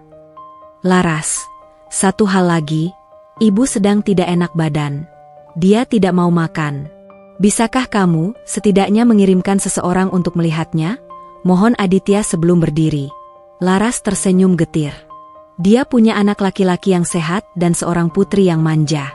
Uruslah ibumu sendiri. Itu adalah tugasmu sebagai anak, bukan tugasku lagi sebagai pelayan yang kalian buang. Belajarlah bertanggung jawab, Aditya. Hidup bukan hanya tentang meminta maaf, tapi tentang menanggung akibat. Setelah Aditya pergi, Laras memejamkan matanya. Ada bagian dari dirinya yang ingin menangis, namun ia menekannya kuat-kuat. Ia sudah cukup banyak menangis di dapur rumah Aditama. Kini, air matanya telah mengkristal menjadi kekuatan. Malam itu, di kontrakan gang sempit, Ibu Sarah mengerang kesakitan. Perutnya kram karena ia memaksakan diri makan nasi bungkus murah yang ia beli di warung pinggir jalan. Adit, ibu mau ke dokter. Perut ibu sakit sekali. Ini pasti karena makanan sampah yang kamu beli. Tiara hanya bisa memandang ibunya dengan wajah pucat. Ibu, kita nggak punya uang buat ke dokter spesialis yang biasa ibu datangi. Uang kita tinggal sedikit. Lalu ibu harus mati di sini, teriak Ibu Sarah histeris. Ia merangkak menuju pintu, berharap ada keajaiban yang datang. Namun yang ia lihat hanyalah dinding kusam dan suara bising motor yang lewat di depan gang. Ia teringat bagaimana Laras dulu selalu menyiapkan jamu herbal dan makanan sehat setiap kali ia merasa sedikit lelah. Dulu, ia selalu membuang jamu itu ke tempat sampah. Kini, ia merindukan rasa pahit jamu itu lebih dari apapun. Laras, maafkan ibu, Laras. Bisik Ibu Sarah di tengah rintihannya. Keangkuhannya kini benar-benar runtuh. Digantikan oleh kesadaran yang terlambat bahwa orang yang paling ia sakiti adalah satu-satunya orang yang pernah benar-benar tulus merawatnya tanpa mengharapkan apa-apa. Di villa barunya yang asri, Laras sedang menyuapi ibunya sup hangat. Ruangan itu penuh dengan cahaya lampu kuning yang lembut dan aroma bunga melati. "Ibu, sudah lebih enak rasanya?" tanya Laras lembut. Sang ibu mengangguk pelan, membelai rambut anaknya. "Laras, dendam itu seperti meminum racun tapi mengharap orang lain yang mati. Jangan biarkan hatimu menghitam karena perbuatan mereka, Nak." Laras tersenyum manis, mencium tangan ibunya. "Laras tidak dendam, Bu. Laras hanya memberikan mereka cermin. Biar mereka melihat sendiri seperti apa rupa mereka tanpa topeng harta. Laras hanya ingin mereka belajar menjadi manusia." Kisah ini belum berakhir. Laras tahu bahwa pelajaran sesungguhnya bagi keluarga Aditama baru saja dimulai. Sementara itu, ia akan terus membangun kerajaannya, bukan lagi sebagai rahasia, melainkan sebagai bukti bahwa seorang wanita yang pernah dihina bisa bangkit dan menjadi pelindung bagi banyak orang. Di bawah sinar bulan yang tenang, Larasati merasa utuh kembali. Ia bukan lagi menantu yang menumpang. Ia adalah pemilik takdirnya sendiri yang kini bersiap untuk langkah besar selanjutnya yang akan membuat semua orang tercengang. Matahari pagi di pemukiman padat itu tidak pernah terasa hangat bagi Tiara, melainkan menyengat seperti ribuan jarum yang menusuk kulit halusnya yang terbiasa dengan perawatan spa mahal. Ia berdiri di depan cermin retak di kamar mandi kontrakan yang sempit, mencoba memoles sisa-sisa alat rias yang masih ia miliki.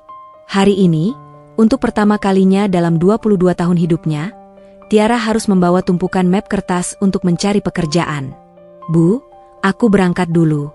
Ibu jangan lupa minum obat maknya," pamit Tiara dengan nada lesu. Ibu Sarah yang masih berbaring di atas kasur tipis, hanya menyahut dengan gumaman lemah. Matanya yang dulu tajam kini sayu, terus menatap langit-langit plafon yang menghitam karena bocor. "Tiara, kalau kamu lewat depan toko roti, belikan ibu roti yang lembut ya. Ibu tidak bisa menelan nasi keras dari warung depan," rintih Ibu Sarah. Tiara hanya bisa menghela napas panjang. Ia tahu persis saldo di dompetnya, bahkan tidak cukup untuk membeli sepotong roti premium yang diinginkan ibunya. Ia melangkah keluar gang, melewati genangan air pembuangan yang baunya menusuk hidung, pemandangan yang dulu hanya ia lihat dari balik kaca mobil mewahnya yang tertutup rapat. Di tempat lain, kemewahan yang dulu dimiliki keluarga Aditama kini berpindah tangan sepenuhnya ke dalam kendali Larasati. Gedung pusat Wijaya Kusuma Holding hari ini dipenuhi dengan karangan bunga. Laras sedang meresmikan Yayasan Cahaya Laras, sebuah gerakan yang ia rancang untuk memutus rantai kemiskinan dan penindasan wanita. Ia berdiri di podium dengan anggun, mengenakan bros berlian berbentuk bunga kusuma yang bersinar di bawah lampu kristal. "Harta adalah amanah, dan kekuatan adalah alat untuk melindungi, bukan untuk menginjak yang lemah," ucap Laras dalam pidatonya yang membuat ratusan tamu undangan berdiri memberikan tepuk tangan meriah. Setelah acara selesai, Pak Gunawan mendekat dengan wajah yang menyimpan sedikit keraguan. "Ibu Laras, ada laporan dari lapangan. Saudari Tiara sedang berada di area perkantoran ini. Tampaknya dia sedang melamar pekerjaan di beberapa tenan di lantai bawah. Apakah ibu ingin saya memberitahu bagian HRD agar mereka menolaknya?" Laras terdiam sejenak, memutar gelas sampanye berisi jus jeruk di tangannya. "Tidak, Pak Gan. Biarkan dia berjuang. Namun, pastikan dia tidak mendapatkan kemudahan hanya karena nama belakangnya. Biarkan dunia yang mengajarinya, karena suara saya tidak pernah dia dengarkan." Tiara benar-benar merasakan bagaimana rasanya menjadi butiran debu di tengah kota besar. Ia sudah mendatangi 5 kantor, namun semuanya berakhir dengan penolakan. "Maaf, Mbak, kami butuh yang punya pengalaman kerja, bukan yang cuma modal ijazah tanpa keahlian teknis," ucap seorang staf HRD dengan nada ketus di sebuah kantor distribusi kecil. Tiara nyaris menangis di lobi kantor itu. "Tapi saya bisa belajar, Pak. Saya lulusan universitas ternama." Staf itu hanya tertawa kecil. "Mbak, di sini kita butuh orang yang mau kerja keras, bukan orang yang gaya bicaranya masih seperti nyonya besar. Silakan keluar, masih banyak antrean di belakang." Lelah dan lapar, Tiara terduduk di sebuah bangku taman di dekat gedung milik Laras. Ia melihat layar televisi raksasa di seberang jalan yang menyiarkan cuplikan peresmian Yayasan Laras. Di sana, Laras tampak seperti dewi yang dipuja, dikelilingi oleh tokoh-tokoh penting. "Kenapa, Kak Laras? Kenapa kakak setega ini?" bisik Tiara pada dirinya sendiri. Tiba-tiba, seorang pria parubaya yang membawa gerobak sampah lewat di depannya. "Neng, kalau nggak dimakan, itu rotinya buat bapak saja boleh?" tanya pria itu menunjuk ke arah roti bungkus murah yang baru dibeli Tiara namun belum ia sentuh. Tiara menatap pria itu, lalu menatap rotinya. Ia teringat bagaimana dulu ia sering membuang makanan utuh ke tempat sampah di depan Laras, hanya karena rasanya kurang cocok di lidahnya. Dengan tangan gemetar, ia menyerahkan roti itu. "Ambil saja, Pak. Saya sudah kenyang." Dengan penyesalan, ucap Tiara lirih. Pria tua itu tersenyum tulus. "Terima kasih, Neng. Semoga urusan Neng dimudahkan Gusti Allah ya." Doa dari seorang pemulung itu, entah mengapa terasa lebih tulus daripada semua pujian palsu teman-teman sosialitanya dulu. Malam harinya, Aditya pulang ke kontrakan dengan baju yang basah oleh keringat. Ia kini bekerja sebagai pengemudi ojek daring menggunakan motor pinjaman dari seorang kawan lamanya yang merasa iba. Tangannya yang dulu hanya terbiasa memegang pena mahal, kini kasar dan menghitam karena debu jalanan. "Adit, kamu bawa apa?" "Ibu lapar sekali," sambut Ibu Sarah yang sudah bisa duduk di tepi kasur. Aditya meletakkan 2 bungkus nasi rames di atas meja kayu yang goyang. "Hanya ini yang aku punya, Bu. Penghasilanku hari ini habis untuk bayar cicilan motor kawan." Ibu Sarah membuka bungkusan itu, matanya berkaca-kaca melihat lauk yang sangat sederhana. Dulu, Laras selalu menyiapkan rendang daging yang empuk setiap malam. Ibu sering bilang dagingnya terlalu berlemak dan membuangnya ke kucing. Sekarang, melihat sepotong tempe pun ibu rasanya mau menangis. "Adit." Ibu Sarah menyuap nasi itu perlahan, air matanya jatuh membasahi butiran nasi. "Ibu kangen Laras, Adit." Ibu kangen suaranya yang lembut saat menyapa ibu di pagi hari, meski saat itu ibu hanya membalasnya dengan makian. Aditya terdiam, ia pun merasakan hal yang sama. Setiap kali ia melihat wanita berhijab atau mengenakan celemek di pinggir jalan, hatinya berdenyut sakit. "Ibu, kita harus kuat. Ini adalah jalan yang harus kita lalui untuk menebus kesalahan kita pada Laras. Aku tidak tahu apakah dia akan pernah memaafkan kita, tapi setidaknya, mari kita tunjukkan bahwa kita bisa berubah jadi orang yang lebih baik." Di kediaman barunya yang tenang, Laras sedang duduk bersama ibunya di ruang tengah. Ibunya sedang merajut sehelai syal untuk Laras. "Laras, tadi ibu dengar dari tetangga lama, katanya Aditya sekarang jadi tukang ojek. Benar itu, Nak?" tanya sang ibu dengan nada prihatin yang tak bisa disembunyikan. Laras meletakkan bukunya. "Iya, Bu. Dia sedang belajar menghargai setiap koin yang dia dapatkan. Biarkan saja, itu bagus untuk mentalnya. Tapi Laras, bagaimanapun dia dulu suamimu. Ibu tidak menyuruhmu kembali, tapi jangan biarkan hatimu mengeras seperti batu. Jika suatu saat mereka benar-benar sudah berubah, berilah setetes air untuk dahaga mereka." Nasihat ibunya dengan bijak. Laras tersenyum, lalu memeluk ibunya. "Laras tidak benci mereka lagi, Bu. Laras hanya ingin mereka tahu bahwa hidup itu berputar. Orang yang hari ini kita injak, bisa jadi adalah orang yang besok kita butuhkan tangannya untuk bangkit." Keesokan harinya, kejutan besar terjadi. Saat Tiara kembali mencoba melamar di sebuah kafe kecil milik mitra Yayasan Laras, ia melihat sebuah pengumuman di papan informasi. Menerima pelatihan keterampilan gratis untuk wanita mandiri di bawah naungan Yayasan Cahaya Laras. Tiara berdiri lama di depan pengumuman itu. Haruskah ia masuk ke sana? Haruskah ia mengemis bantuan pada yayasan milik wanita yang telah ia permalukan? Dengan keberanian yang tersisa, Tiara melangkah masuk. Di dalam, ia melihat foto besar Larasati yang sedang tersenyum ramah. Tiara tertunduk malu, air matanya tumpah di atas lantai kafe tersebut. Seorang petugas mendekat, "Ada yang bisa dibantu, Mbak?" Tiara mendongak dengan wajah sembab. Saya ingin belajar bekerja. Saya ingin berubah.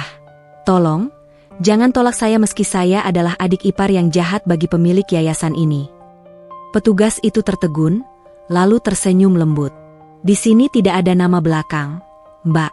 Hanya ada semangat untuk maju. Silakan isi formulirnya." Tiara menuliskan namanya dengan tangan gemetar. Di saat itulah, ia merasa satu beban besar di pundaknya mulai terangkat. Di tempat lain, Larasati yang menerima laporan tersebut melalui tabletnya, hanya tersenyum tipis. Selamat berjuang, Tiara. Buktikan bahwa kamu bukan sekadar parasit berbaju mahal, bisiknya pada layar. Alur kehidupan kini membawa mereka ke arah yang baru, di mana si kaya belajar arti kekurangan, dan si kuat belajar arti pengampunan yang sebenarnya. Hujan menderu dengan ganasnya di atas aspal jalanan ibu kota, seolah-olah langit sedang menumpahkan amarah yang tertahan.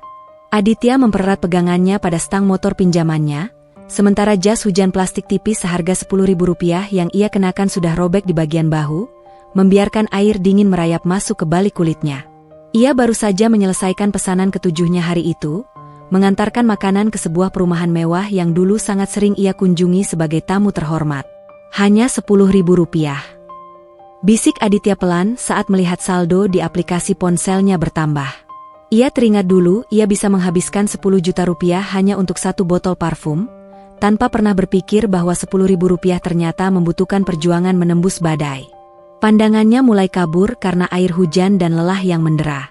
Tiba-tiba, dari arah persimpangan, sebuah mobil melaju kencang tanpa menyalakan lampu isyarat. Aditya mencoba mengerem mendadak, namun aspal yang licin membuat ban motornya selip. Braa! Motornya terseret beberapa meter, dan tubuh Aditya terhempas ke pinggir jalan, menghantam trotoar yang keras. Rasa sakit yang tajam menusuk kaki kanannya, membuatnya nyaris kehilangan kesadaran di tengah derasnya hujan yang terus menghujam. Di saat yang hampir bersamaan, di dalam ruang kerjanya yang kedap suara, Larasati baru saja menutup laptopnya. Ia berdiri di depan jendela kaca besar, menatap rintik hujan yang membasahi Jakarta. Perasaannya mendadak tidak tenang, seolah ada benang tak kasat mata yang ditarik kencang di dalam dadanya. Ponsel di atas mejanya bergetar. Sebuah panggilan dari Pak Gunawan. Ibu Laras, maaf mengganggu malam-malam. Ada laporan masuk dari tim pemantau lapangan. Bapak Aditya baru saja mengalami kecelakaan saat mengantar pesanan. Saat ini dia sedang dibawa ke rumah sakit Medika. Tapi tampaknya dia kesulitan di bagian administrasi karena tidak memiliki asuransi dan saldo yang cukup. Laras terdiam sejenak. Tangannya mengepal erat di sisi tubuhnya. Bayangan Aditya yang membiarkannya menangis di dapur rumah dulu melintas. Namun di sisi lain, ia teringat wajah suaminya yang tulus mencintainya sebelum racun kesombongan Ibu Sarah merusak segalanya. Biarkan dia di sana dulu, Pak Gan, ucap Laras dengan nada dingin yang dipaksakan. Jangan turun tangan dulu. Saya ingin tahu, apakah keluarganya akan datang membantu atau justru membiarkannya seperti mereka membiarkan saya dulu. Di rumah sakit, suasana sangat mencekam bagi Ibu Sarah dan Tiara yang baru saja tiba dengan menumpang angkutan umum. Mereka tampak kacau, baju mereka basah kuyup. Suster, tolong anak saya. Dia kecelakaan, teriak Ibu Sarah histeris di meja pendaftaran. Suster itu menatap Ibu Sarah dengan tenang namun tegas. Ibu, silakan selesaikan administrasi uang muka terlebih dahulu agar tindakan operasi untuk kakinya bisa segera dilakukan. Pasien mengalami patah tulang terbuka. Uang muka? Saya tidak punya uang sebanyak itu sekarang. Tolonglah, anak saya kesakitan, rintih Ibu Sarah. Tiara yang berdiri di sampingnya hanya bisa menangis sesenggukan. Bu, aku baru saja mulai pelatihan, belum ada gaji. Tabungan Kak Adit juga habis buat bayar kontrakan kemarin. Tepat saat mereka merasa putus asa, seorang wanita dengan langkah kaki yang tenang masuk ke lobi rumah sakit. Suara sepatu hak tingginya beradu dengan lantai porselen, menciptakan irama yang penuh otoritas. Larasati berdiri di sana, tanpa payung, namun tetap tampak sangat anggun meski setitik air hujan membasahi ujung rambutnya. Ibu Sarah langsung berlari dan bersujud di depan Laras. Laras, tolong Adit. Nak, dia bisa cacat kalau tidak segera dioperasi. Ibu mohon, cabut nyawa ibu saja kalau ini memang hukuman, tapi selamatkan Adit. Laras menatap Ibu Sarah dengan pandangan yang sulit diartikan. Ia membungkuk sedikit, menarik Ibu Sarah agar berdiri. Berdirilah, Bu. Lantai rumah sakit ini dingin, tidak pantas untuk wanita seusia ibu bersujud di sini. Saya datang bukan karena saya masih mencintai Aditya, tapi karena saya tidak ingin melihat seorang manusia menderita hanya karena tidak punya biaya, seperti yang ibu takutkan pada saya dulu. Laras mengeluarkan sebuah kartu hitam dari dompetnya, dan menyerahkannya kepada suster administrasi. Lakukan operasi terbaik untuknya. Pindahkan dia ke ruang VIP. Semua biaya akan ditanggung oleh yayasan saya. Setelah semua urusan administrasi selesai, Laras berjalan menuju bangsal tempat Aditya terbaring lemah. Pria itu sudah diberi pereda nyeri namun masih sadar. Saat melihat Laras, air mata Aditya jatuh perlahan. "Laras, kenapa kamu di sini? Seharusnya kamu membiarkan aku merasakan sakit ini, aku pantas mendapatkannya," bisik Aditya parau. Laras duduk di kursi di samping tempat tidur. Ia tidak menyentuh tangan Aditya, namun kehadirannya memberikan ketenangan yang aneh. "Sakit di kakimu itu hanya sementara, Mas. Tapi sakit di hatimu karena telah membiarkan keluargamu menjadi monster. Itulah yang akan butuh waktu lama untuk sembuh. Aku menolongmu karena ibuku yang menyuruhku. Dia bilang, jangan membalas kegelapan dengan kegelapan, karena dunia akan kehilangan cahaya." "Ibumu, dia masih memikirkan aku?" tanya Aditya tidak percaya. "Iya. Beliau jauh lebih mulia daripada semua berlian yang pernah ibumu pamerkan," sahut Laras tenang. Tiba-tiba pintu terbuka, Tiara masuk dengan wajah malu. Ia mendekati Laras dan tertunduk dalam. "Kak Laras, terima kasih. Dan maaf, soal yang di yayasan kemarin, aku benar-benar ingin berubah. Aku tidak mau jadi Tiara yang dulu lagi." Laras menoleh ke arah Tiara. "Baguslah kalau kamu sadar. Kerjakan tugasmu di pelatihan dengan benar. Jangan berharap perlakuan khusus. Jika kamu gagal, aku sendiri yang akan mengeluarkanmu." Ibu Sarah masuk belakangan dengan membawa bungkusan air mineral. Ia tidak berani menatap mata Laras secara langsung. "Laras, ibu minta maaf. Ibu benar-benar merasa jadi orang paling bodoh di dunia. Ternyata orang yang paling ibu hina adalah orang yang paling peduli saat kami sekarat." Laras berdiri, merapikan bajunya. "Penyesalan adalah langkah pertama menuju perubahan, Bu. Tapi jangan biarkan penyesalan itu hanya berhenti di bibir. Saya akan membayar semua pengobatan ini hingga Aditya sembuh total. Tapi setelah itu, kalian harus kembali berjuang sendiri. Kontrakan itu akan tetap menjadi tempat tinggal kalian. Saya tidak akan membawa kalian kembali ke kemewahan, karena kemewahanlah yang merusak jiwa kalian." Laras melangkah keluar dari kamar rawat tersebut. Namun, di lorong rumah sakit, ia berpapasan dengan Pak Gunawan yang membawakan payung untuknya. "Ibu Laras, apakah ini saatnya kita memberitahu mereka tentang proyek restrukturisasi perumahan di gang mereka?" Laras tersenyum misterius. "Belum, Pak Gan. Biarkan mereka merasakan bagaimana rasanya membangun sesuatu dari reruntuhan. Aku ingin melihat apakah Aditya bisa menjadi pemimpin tanpa bantuan hartaku. Kita akan pantau mereka dari jauh. Oh ya, pastikan Tiara mendapatkan mentor terbaik di yayasan. Aku melihat ada sedikit potensi dalam dirinya, jika kesombongannya sudah benar-benar terkikis habis." Malam itu, di dalam mobil dalam perjalanan pulang, Laras merasa beban di hatinya sedikit terangkat. Ia menyadari bahwa kekuasaan yang sesungguhnya bukan saat kita bisa menghancurkan lawan kita, melainkan saat kita memiliki kekuatan untuk menghancurkannya. Namun kita memilih untuk memberinya tangan agar dia bisa bangkit dan memperbaiki diri. Cahaya lampu kota yang memantul di jendela mobil tampak lebih cerah malam itu. Di rumah sakit, untuk pertama kalinya setelah sekian lama, keluarga Aditama berdoa bersama dengan tulus, tanpa ada sekat harta di antara mereka. Sebuah awal yang baru sedang tumbuh di tengah rasa sakit yang mendalam. Bau karbol yang menyengat di lorong rumah sakit Medika perlahan memudar seiring dengan berjalannya waktu, namun ingatan akan malam kecelakaan itu tetap melekat kuat di benak Aditya. 3 minggu telah berlalu, dan kini ia duduk di kursi roda di balkon kamar VIP yang dibayar oleh Laras. Kakinya terbalut gips putih yang kaku, namun jiwanya terasa jauh lebih bebas daripada saat ia masih mengenakan setelan jas mewah di Menteng. "Mas, air hangatnya sudah siap. Mau ibu bantu lap badannya atau menunggu perawat?" Suara ibu Sarah terdengar lembut, tidak ada lagi nada perintah atau teriakan melengking yang biasa menghiasi hari-hari mereka. Ibu Sarah kini tampak jauh lebih sederhana. Rambutnya yang dulu selalu disanggul rapi kini hanya diikat satu, dan ia tidak lagi mengenakan perhiasan 1 gram pun. Ia belajar mencuci baju sendiri di kamar mandi rumah sakit, dan makan makanan kantin tanpa mengeluh. "Ibu saja yang bantu, Bu." "Kasihan perawatnya sedang sibuk di ruang sebelah," jawab Aditya sambil tersenyum tipis. Ia menatap ibunya dengan haru. Ibu tidak lelah? Sudah hampir sebulan ibu tidur di sofa sempit itu. Lelah badannya tidak seberapa, Adit. Yang lelah itu hati ibu kalau mengingat betapa jahatnya kita dulu pada Laras, sahut Ibu Sarah sembari memeras kain waslap. Tahu tidak, kemarin Tiara pulang ke kontrakan sebentar untuk ambil baju. Dia bilang dia sekarang sudah bisa bikin kopi latte yang enak di pelatihan yayasan. Dia bahkan terpilih jadi peserta paling disiplin minggu ini. Adikmu itu benar-benar berubah, Dit. Aditya mengangguk pelan. Laras memang hebat, Bu.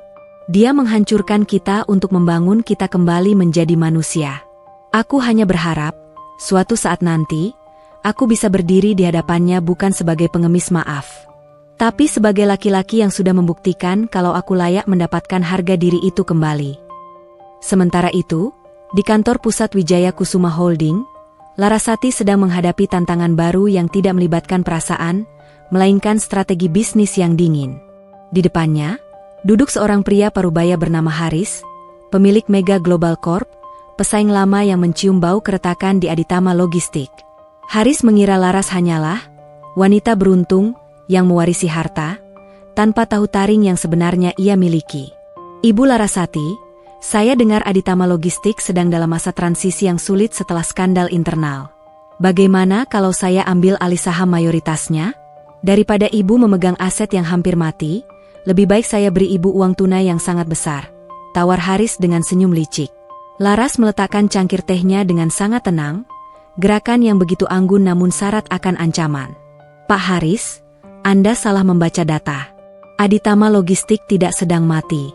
Saya baru saja membersihkan parasitnya, dan sekarang saya sedang menyuntikkan vitamin baru. Mengapa saya harus menjual jantung dari jaringan logistik saya kepada orang yang bahkan tidak bisa mengelola gudangnya sendiri di wilayah timur? Wajah Haris memerah. Ibu Laras, Anda masih muda. Jangan biarkan idealisme menghancurkan keuntungan. Anda tahu sendiri, tanpa kontrak eksklusif dari saya, armada Anda akan banyak yang menganggur. Laras tertawa kecil, suara tawa yang jernih namun membuat Haris merinding. Pak Haris, sepertinya Anda lupa siapa saya. Saya tidak butuh kontrak Anda. Justru Anda yang butuh armada saya untuk mengirimkan bahan baku ke pabrik Anda bulan depan.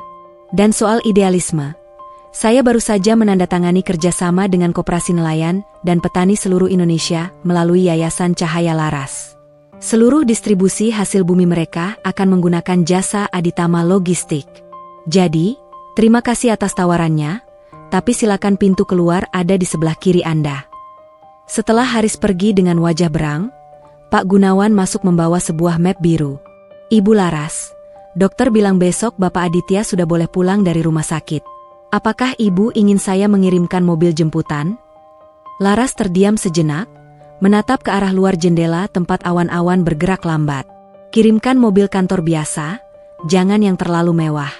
Dan Pak Gan, sampaikan pada Aditya, ada posisi kosong sebagai staf administrasi gudang di pelabuhan. Gajinya gaji standar karyawan baru, tidak ada fasilitas manajer. Jika dia mau, dia bisa mulai bekerja setelah gipsnya dilepas. Tapi ingat, jangan sebutkan kalau itu adalah instruksi saya. Bilang saja itu adalah rekrutmen terbuka. Baik, Ibu. Mengapa Ibu memberinya posisi di gudang?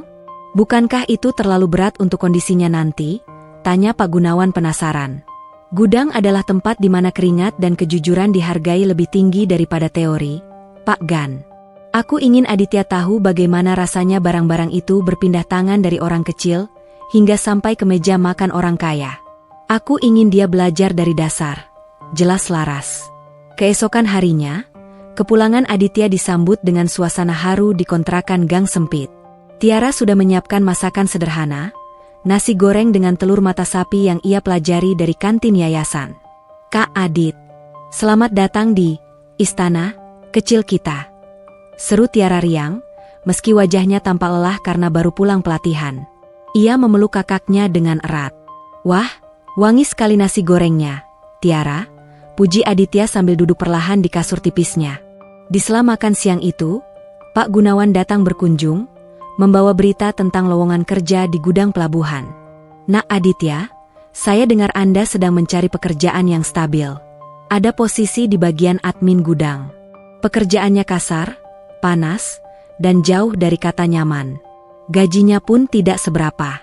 Apakah Anda tertarik? Aditya menatap Ibu Sarah dan Tiara, lalu menatap Pak Gunawan dengan mata berbinar penuh tekad.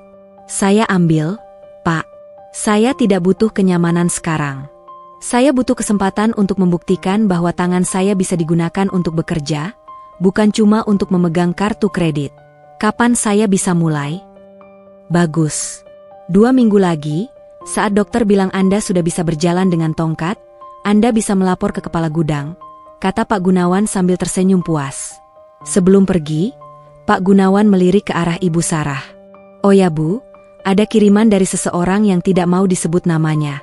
Katanya, ini untuk pengobatan rutin Ibu. Pak Gunawan meletakkan sebuah kotak berisi obat-obatan berkualitas dan vitamin. Ibu Sarah memegang kotak itu dengan tangan gemetar. Katakan padanya, katakan pada Laras, terima kasih. Terima kasih karena masih menganggap kami manusia. Malam itu, di bawah temaram lampu bohlam kuning di kontrakan, keluarga itu merasa lebih hangat daripada saat mereka berada di rumah mewah menteng. Mereka tidak lagi membicarakan tentang merek tas atau mobil baru, melainkan tentang bagaimana cara mengatur uang agar cukup untuk membayar listrik minggu depan. Aditya merasa hidupnya baru saja dimulai kembali. Ia mengambil sebuah buku catatan kecil, menuliskan satu kalimat di halaman pertama, Laras, tunggu aku di puncak dengan caraku sendiri. Di tempat lain, Larasati menutup harinya dengan senyuman. Ia melihat laporan bahwa Tiara sudah mulai menabung dari uang saku pelatihannya untuk membeli mukena baru bagi ibunya. Laras tahu, rencana besarnya untuk menyembuhkan keluarga itu mulai membuahkan hasil. Bukan dengan harta yang melimpah, tapi dengan rasa syukur yang tumbuh dari kekurangan. Kehidupan memang penuh kejutan. Terkadang kita harus kehilangan segalanya untuk menemukan apa yang benar-benar berarti. Dan bagi Laras, melihat orang-orang yang dulu menghinanya kini menghargai setiap butir nasi adalah kemenangan yang jauh lebih manis daripada melihat saldo banknya bertambah triliunan rupiah. Debu pelabuhan yang beterbangan tertiup angin laut yang asin menjadi aroma baru bagi penciuman Aditya. Di sini, di gudang logistik sektor utara, tidak ada lagi pendingin ruangan yang sejuk atau lantai marmer yang mengkilap. Yang ada hanyalah tumpukan kontainer raksasa, suara bising mesin forklift, dan keringat yang bercucuran dari para kuli angkut. Aditya berdiri di ambang pintu gudang dengan bantuan tongkat di tangan kanannya. Kakinya masih terasa ngilu, namun tekadnya sudah lebih keras daripada baja kontainer di hadapannya. Hei, kamu orang baru yang dikirim pusat? Teriak seorang pria gempal dengan kulit terbakar matahari, namanya Bang Jago, kepala mandor gudang yang disegani. Aditya mengangguk sopan, meski ia harus menahan sakit saat berdiri tegak. Benar, Pak. Saya Aditya, staf administrasi gudang yang baru. Bang Jago berjalan mengitari Aditya dengan tatapan menyelidik, lalu meludah ke samping. Admin, tanganmu halus begitu, mana sanggup kerja di sini? Di sini kalau telat hitung barang 1 menit saja, kerugiannya jutaan rupiah. Jangan sampai kamu cuma jadi beban karena kaki pincangmu itu. Ejek Bang Jago yang disambut tawa oleh kuli-kuli lainnya.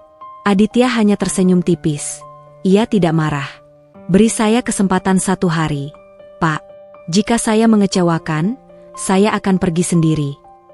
Di lantai paling atas gedung pusat Wijaya Kusuma Holding, Larasati sedang duduk di depan sebuah monitor besar yang menampilkan siaran langsung dari CCTV gudang sektor utara.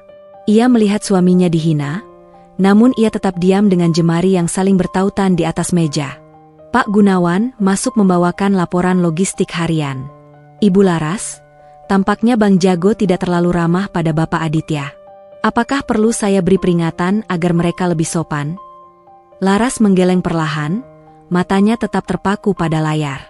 Jangan, Pak Gan. Jika aku melindunginya sekarang, dia tidak akan pernah tahu rasanya menjadi orang kecil yang dulu sering ia abaikan. Biarkan dia ditempa oleh kerasnya kehidupan. Itulah sekolah yang sebenarnya bagi dia. Pekerjaan di gudang ternyata jauh lebih berat dari yang Aditya bayangkan. Ia harus mendata ribuan palet barang secara manual di bawah terik matahari yang menyengat atap seng gudang. Jam makan siang tiba, dan Aditya hanya membawa bekal nasi dengan tempe orek yang disiapkan Ibu Sarah tadi pagi. Saat ia baru akan menyuap, Bang Jago datang dan menendang botol minumnya hingga tumpah. Heh, admin, barang dari dermaga 3 belum kamu catat. Kenapa sudah makan? Kerja dulu. Aditya menarik napas panjang, menatap nasinya yang kini terkena debu. Maaf, Pak. Segera saya selesaikan, jawab Aditya tenang. Ia bangkit berdiri, menahan peri di kakinya, dan kembali bekerja tanpa mengeluh sepatah kata pun. Sore harinya, saat jam kerja berakhir, Aditya pulang dengan pakaian yang kusam dan tubuh yang remuk. Sesampainya di kontrakan, ia mendapati Ibu Sarah sedang sibuk menjahit robekan di celana kerja Aditya yang lama agar bisa dipakai kembali. Adit, bagaimana kerjamu hari ini? Kamu tidak dipaksa lari-lari, kan? Tanya Ibu Sarah cemas sambil memberikan segelas air putih. Aditya duduk di lantai, mengurut kakinya yang bengkak. Lancar, Bu. Hanya penyesuaian saja. Ternyata mencari uang 100.000 rupiah itu harus menukar seluruh tenaga ya, Bu. Ibu Sarah terdiam, ia mengusap punggung anaknya dengan mata berkaca-kaca. Maafkan Ibu, Adit. Kalau saja dulu Ibu tidak terlalu sombong, mungkin hidup kita tidak seberat ini. Tiba-tiba, Tiara pulang dengan wajah yang berseri-seri. Ia membawa sebuah kotak kecil yang dibungkus rapi. Bu, Kak Adit, lihat.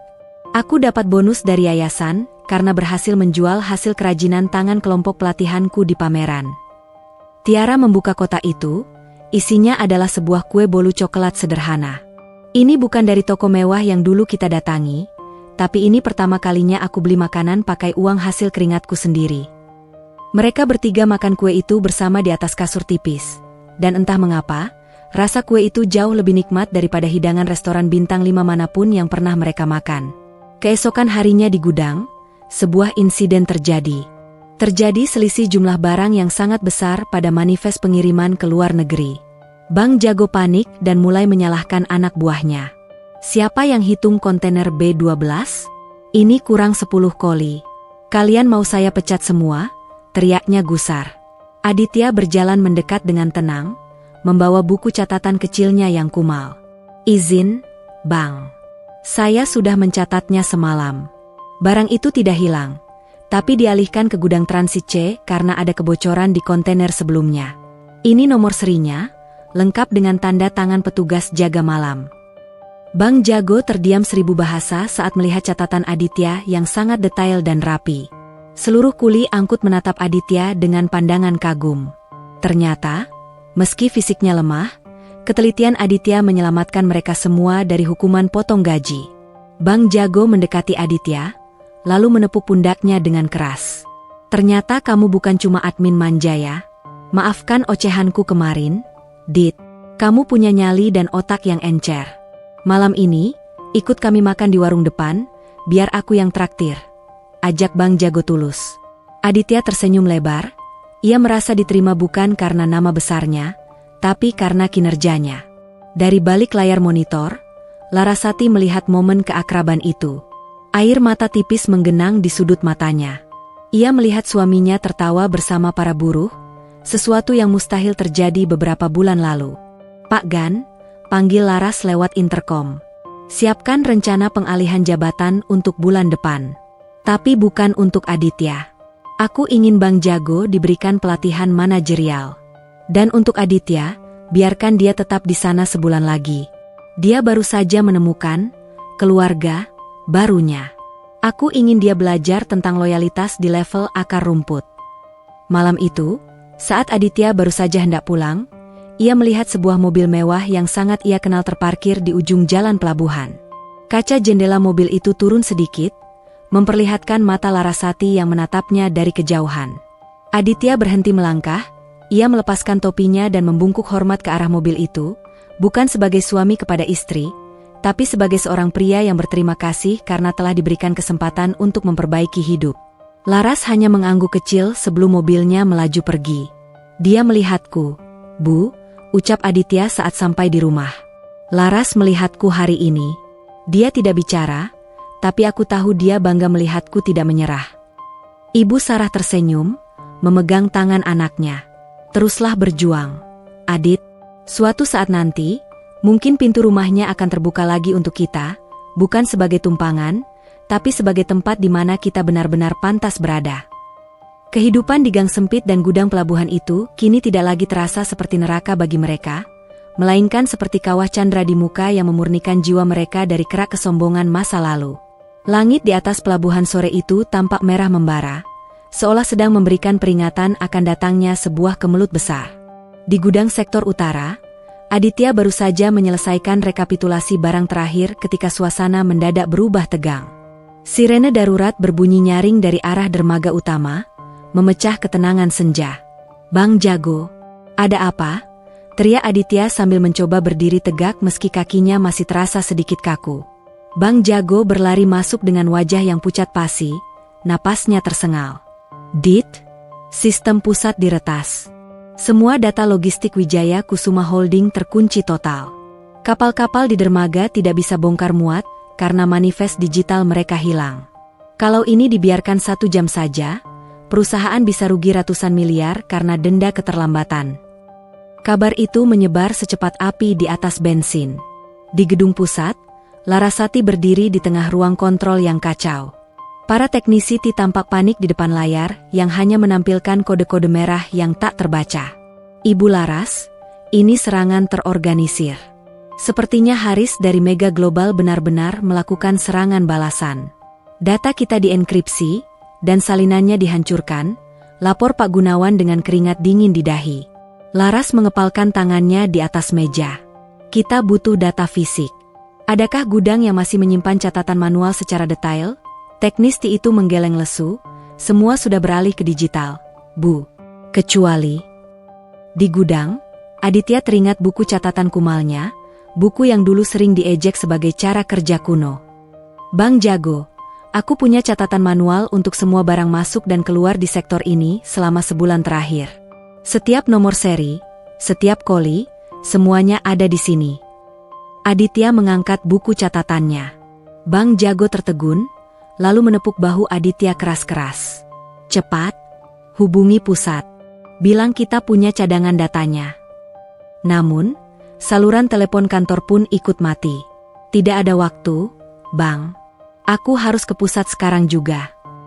Tanpa peduli dengan rasa sakit di kakinya, Aditya berlari menuju motor ojek yang sedang mangkal di depan gerbang. Perjalanan menuju gedung pusat terasa seperti balapan maut. Aditya tiba di lobi dengan napas yang memburu dan pakaian yang penuh debu pelabuhan. Petugas keamanan mencoba menghadangnya, namun Aditya berteriak, "Sampaikan pada Larasati, saya membawa jantung perusahaan ini." Tepat saat itu, Pak Gunawan yang sedang turun ke lobi melihat Aditya. "Bawa dia ke atas sekarang," seru Pak Gunawan. Di ruang kontrol, semua mata tertuju pada pria lusuh yang masuk dengan tongkat dan sebuah buku catatan tua. Laras menatap suaminya dengan tatapan yang sulit diartikan. "Laras, ini data manualnya. Aku mencatat semuanya karena aku tidak ingin ada kesalahan sekecil apapun di gudang," ucap Aditya sambil menyerahkan buku itu. Laras menerimanya, jemarinya menyentuh permukaan kertas yang kasar dan berbau keringat. Ia melihat tulisan tangan Aditya yang rapi, mencatat setiap detail pengiriman yang kini hilang dari sistem digital. "Tim T, masukkan data ini secara manual. Gunakan ini sebagai basis pemulihan sistem." Sekarang, perintah Laras tegas. Keajaiban terjadi, satu persatu layar mulai menunjukkan warna hijau kembali. Aliran logistik yang sempat mati suri perlahan berdenyut lagi. Setelah situasi mulai terkendali, keheningan menyelimuti ruangan. Laras mendekati Aditya yang terduduk lemas di sebuah kursi plastik. "Kenapa kamu melakukan ini, Aditya? Kamu bisa saja diam dan membiarkan aku jatuh sebagai pembalasan karena aku telah menghancurkan keluargamu?" tanya Laras lembut, matanya menatap dalam ke mata suaminya. Aditya tersenyum getir, mencoba mengatur napasnya. "Laras, aku pernah menghancurkan hatimu karena kelemahanku. Hari ini, aku hanya ingin melindungi apa yang menjadi kebanggaanmu. Harta bisa dicari, tapi melihatmu jatuh karena kesalahanku dalam menjaga amanah di gudang, itu adalah beban yang tidak sanggup kupikul lagi." Tiba-tiba, ponsel Laras berbunyi.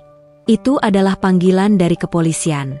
"Ibu Larasati, kami baru saja menangkap kaki tangan Haris di lokasi peretasan. Bukti-bukti yang kami temukan sangat kuat. Mega Global Corp akan menghadapi penyelidikan kriminal besar-besaran." Laras menutup telepon dan menoleh ke arah Pak Gunawan. Pak Gan, pastikan semua kerugian kita hari ini dihitung dan ditagihkan kepada mereka melalui jalur hukum. Dan untuk semua pekerja di gudang sektor utara, beri mereka bonus 2 kali lipat atas kesiagaan mereka.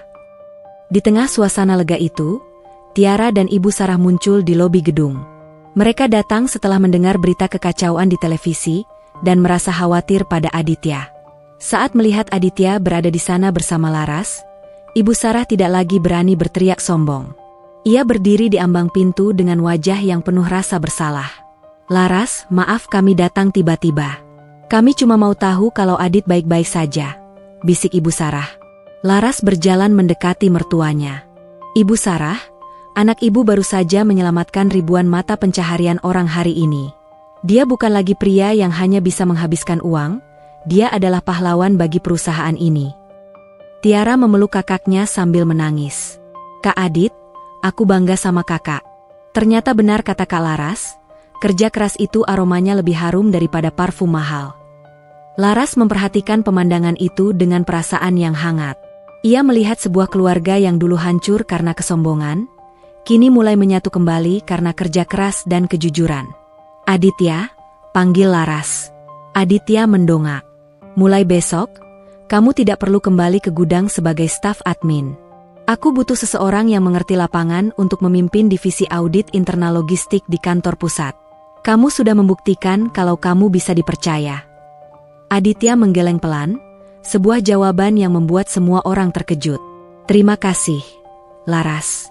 Tapi izinkan aku tetap di gudang sampai masa kontrakku selesai bulan depan. Aku ingin menyelesaikan apa yang aku mulai dari bawah. Aku ingin kawan-kawanku di sana melihat bahwa aku tidak menggunakan jalan pintas hanya karena aku adalah suamimu. Laras terpaku, lalu tersenyum bangga. Baiklah, aku menghargai keputusanmu. Tapi malam ini, izinkan aku mengantar kalian pulang ke kontrakan. Ada banyak hal yang ingin kubicarakan dengan Ibu dan Tiara. Malam itu, mobil mewah Laras meluncur membelah kegelapan menuju gang sempit. Di dalam mobil, tidak ada lagi sekat antara si kaya dan si miskin. Yang ada hanyalah sebuah keluarga yang sedang belajar untuk saling menghargai. Ibu Sarah memegang tangan Laras sepanjang jalan, sebuah genggaman yang meminta ampunan tanpa kata-kata. Laras menyadari bahwa musibah peretasan itu sebenarnya adalah berkah tersembunyi. Sebuah cara alam semesta untuk menunjukkan bahwa emas yang sejati bukanlah yang berkilau di leher, melainkan yang teruji di tengah kobaran api masalah. Babak baru yang lebih indah baru saja dimulai dari sebuah buku catatan kumal di tangan seorang pria yang telah menemukan jati dirinya kembali. Pagi itu, udara di pelabuhan terasa lebih segar dari biasanya. Seolah badai peretasan yang nyaris melumpuhkan Wijaya Kusuma Holding telah membawa pergi seluruh debu kesombongan yang tersisa. Aditya berdiri di depan cermin kecil yang buram di kontrakannya, merapikan keras ragam gudangnya yang sudah mulai pudar warnanya. Hari ini adalah hari terakhir kontrak kerjanya sebagai staf administrasi di sektor utara. Adit, ini bekal terakhirmu sebagai orang gudang. Ibu sengaja masak sambal goreng ati kesukaanmu, ucap Ibu Sarah sambil menyerahkan kotak makan plastik yang sudah agak menguning. Ibu Sarah menatap putranya dengan binar mata yang berbeda, bukan lagi tatapan yang menuntut kemewahan, melainkan tatapan bangga seorang ibu yang melihat anaknya tumbuh menjadi laki-laki sejati. Terima kasih, Bu. Oh ya, Tiara mana? Tadi subuh sudah tidak ada di kamar, tanya Aditya sembari memakai sepatunya. Ibu Sarah tersenyum simpul, dia berangkat lebih awal ke yayasan. Katanya ada ujian akhir sertifikasi manajemen kafe. Dia ingin memberikan hasil terbaik untuk Laras. Sesampainya di gudang, suasana sudah riuh. Bang Jago dan para kuli angkut lainnya berkumpul di depan pintu masuk. Tidak ada pekerjaan berat pagi itu, rupanya mereka telah menyiapkan perpisahan kecil untuk Aditya. Nah, ini dia pahlawan catatan kita, seru Bang Jago sambil merangkul pundak Aditya dengan akrab. Dit, jujur saja, awalnya aku pikir kamu itu cuma anak mami yang salah masuk kandang macan. Tapi ternyata, kamu itu macan yang selama ini tidur. Terima kasih ya, gara-gara catatanmu, kami semua masih bisa gajian bulan ini. Aditya tertawa lepas, sebuah tawa yang tulus tanpa beban. Aku yang berterima kasih, Bang. Di sini aku belajar kalau harga diri itu tidak dicetak di atas uang kertas, tapi diukir lewat keringat. Aku tidak akan melupakan kalian. Di tengah percakapan itu, sebuah mobil operasional kantor pusat berhenti di depan gudang. Pak Gunawan turun dengan membawa sebuah map besar. Namun, kali ini ia tidak datang sendirian. Larasati melangkah keluar dari mobil, mengenakan kemeja putih sederhana dan celana kain hitam, tampak begitu bersahaja namun tetap memancarkan aura pemimpin yang disegani. Seluruh pekerja gudang terdiam dan membungkuk hormat. Laras berjalan mendekati Aditya yang masih memegang buku catatan kumalnya. Kontrakmu selesai hari ini, Aditya. Apakah kamu siap untuk langkah selanjutnya? Tanya Laras dengan suara yang lembut namun tegas. Aditya menatap rekan-rekan kerjanya, lalu kembali menatap Laras. Saya siap, Ibu Direktur. Tugas saya di sini sudah tuntas. Bang Jago yang baru menyadari siapa wanita itu sebenarnya, langsung pucat pasi. Laras, maksud saya, Ibu Larasati? Jadi, Aditya ini benar-benar? Laras tersenyum tipis ke arah Bang Jago. Terima kasih sudah menjaga suami saya dengan sangat keras, Bang Jago. Tanpa didikan kasar Anda, dia tidak akan pernah tahu cara berdiri setegak ini. Bang Jago hanya bisa menggaruk kepalanya yang tidak gatal. Sementara kuli-kuli lain bersorak gembira mengetahui rekan mereka ternyata adalah orang penting yang memilih bekerja di lumpur bersama mereka. Laras membawa Aditya menuju sebuah kawasan perumahan asri di pinggiran kota, bukan di menteng yang penuh kenangan pahit, melainkan sebuah kompleks hunian yang tenang dengan banyak pepohonan hijau. Mereka berhenti di depan sebuah rumah minimalis modern yang tampak sangat nyaman. Ini tempat tinggal baru untukmu, Ibu Sarah dan Tiara. Bukan atas nama perusahaan, tapi ini hasil dari keuntungan pribadi yayasanku yang aku sisihkan sebagai hadiah atas perubahan kalian, ucap Laras saat mereka berdiri di depan pintu rumah tersebut. Di teras rumah, ternyata Ibu Sarah dan Tiara sudah menunggu. Mereka tampak terkejut melihat Laras dan Aditya datang bersamaan. Laras, ini rumah siapa? Tanya Ibu Sarah dengan suara gemetar. Laras memegang tangan mertuanya, menuntunnya masuk ke dalam. Ini rumah Ibu. Tidak ada marmer Italia atau lampu kristal mahal di sini, tapi rumah ini punya taman yang luas agar Ibu bisa menanam sayur dan bunga, seperti yang Ibu inginkan saat kita bicara di mobil kemarin. Tiara berlari memeluk Laras dengan air mata yang membanjiri pipinya. Kak Laras, aku lulus. Aku dapat nilai tertinggi di sertifikasi. Aku sudah bisa bekerja secara profesional sekarang. Laras membalas pelukan itu dengan hangat. Aku tahu kamu bisa, Tiara. Dan untuk merayakannya, aku sudah menyiapkan satu kejutan lagi.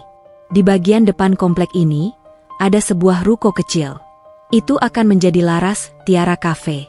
Kamu yang akan mengelolanya, tapi ingat, setiap bulan kamu harus memberikan laporan keuangan yang jujur padaku. Malam itu, mereka mengadakan makan malam pertama di rumah baru tersebut. Suasananya sangat berbeda dengan makan malam di menteng dulu. Tidak ada lagi sindiran, tidak ada lagi pamer kekayaan. Yang ada hanyalah percakapan tentang rencana masa depan. Laras, ucap Aditya di tengah makan malam, besok aku akan mulai masuk ke kantor pusat. Aku sudah mempelajari semua berkas audit internal yang kamu berikan. Aku janji, tidak akan ada Rp1 pun dana perusahaan yang bocor untuk kepentingan yang tidak jelas. Laras menatap suaminya dengan bangga. Aku percaya padamu, Mas. Tapi ingat, di kantor aku adalah atasanmu. Jangan berharap ada perlakuan istimewa hanya karena kita suami istri. Aditya mengangguk mantap. Justru itu yang aku inginkan. Aku ingin semua orang tahu bahwa posisiku adalah hasil dari pembuktian diri, bukan karena belas kasihan. Ibu Sarah tiba-tiba berdiri dan mengambil piring-piring kotor di meja. Biarkan ibu yang cuci piringnya. Ibu sekarang sudah ahli, loh. Malah kalau tidak kerja, tangan ibu rasanya gatal. Canda Ibu Sarah yang memicu tawarnya dari semua orang. Larasati memandang pemandangan itu dengan rasa syukur yang mendalam. Ia telah berhasil mengubah penghinaan menjadi penghormatan, dan dendam menjadi kedamaian. Saat malam semakin larut, Laras dan Aditya berdiri di balkon atas, menatap bintang-bintang yang bertaburan di langit malam. Terima kasih sudah memberikan kami kesempatan kedua, Laras, bisik Aditya sambil merangkul bahu istrinya. Laras menyandarkan kepalanya di bahu Aditya, menghirup aroma sabun yang bersih dari tubuh suaminya, aroma seorang pekerja keras. Kesempatan itu selalu ada bagi mereka yang mau menundukkan kepala dan mengakui kesalahan. Mas, kita mulai semuanya dari nol, tanpa rahasia, tanpa topeng. Di bawah cahaya bulan, Laras merasa hidupnya kini benar-benar utuh. Ia telah mengungkap siapa dirinya, ia telah memberikan pelajaran yang setimpal, dan ia telah memenangkan kembali keluarga yang dulu pernah ia impikan. Babak-babak penuh air mata telah terlewati, dan kini mereka sedang menulis halaman pertama dari sebuah kehidupan yang dibangun di atas fondasi kejujuran dan kasih sayang yang tulus. Esok akan menjadi hari yang panjang di kantor. Namun bagi Laras, tidak ada lagi yang perlu ditakuti, karena ia kini memiliki tim yang paling solid di dunia, keluarganya sendiri. Pagi yang cerah menyambut peresmian Laras Tiara Cafe yang terletak di sudut strategis perumahan mereka. Aroma biji kopi yang baru dipanggang menari-nari di udara, bercampur dengan wangi bunga melati dari taman kecil yang dirawat sendiri oleh Ibu Sarah. Hari ini, suasana begitu meriah.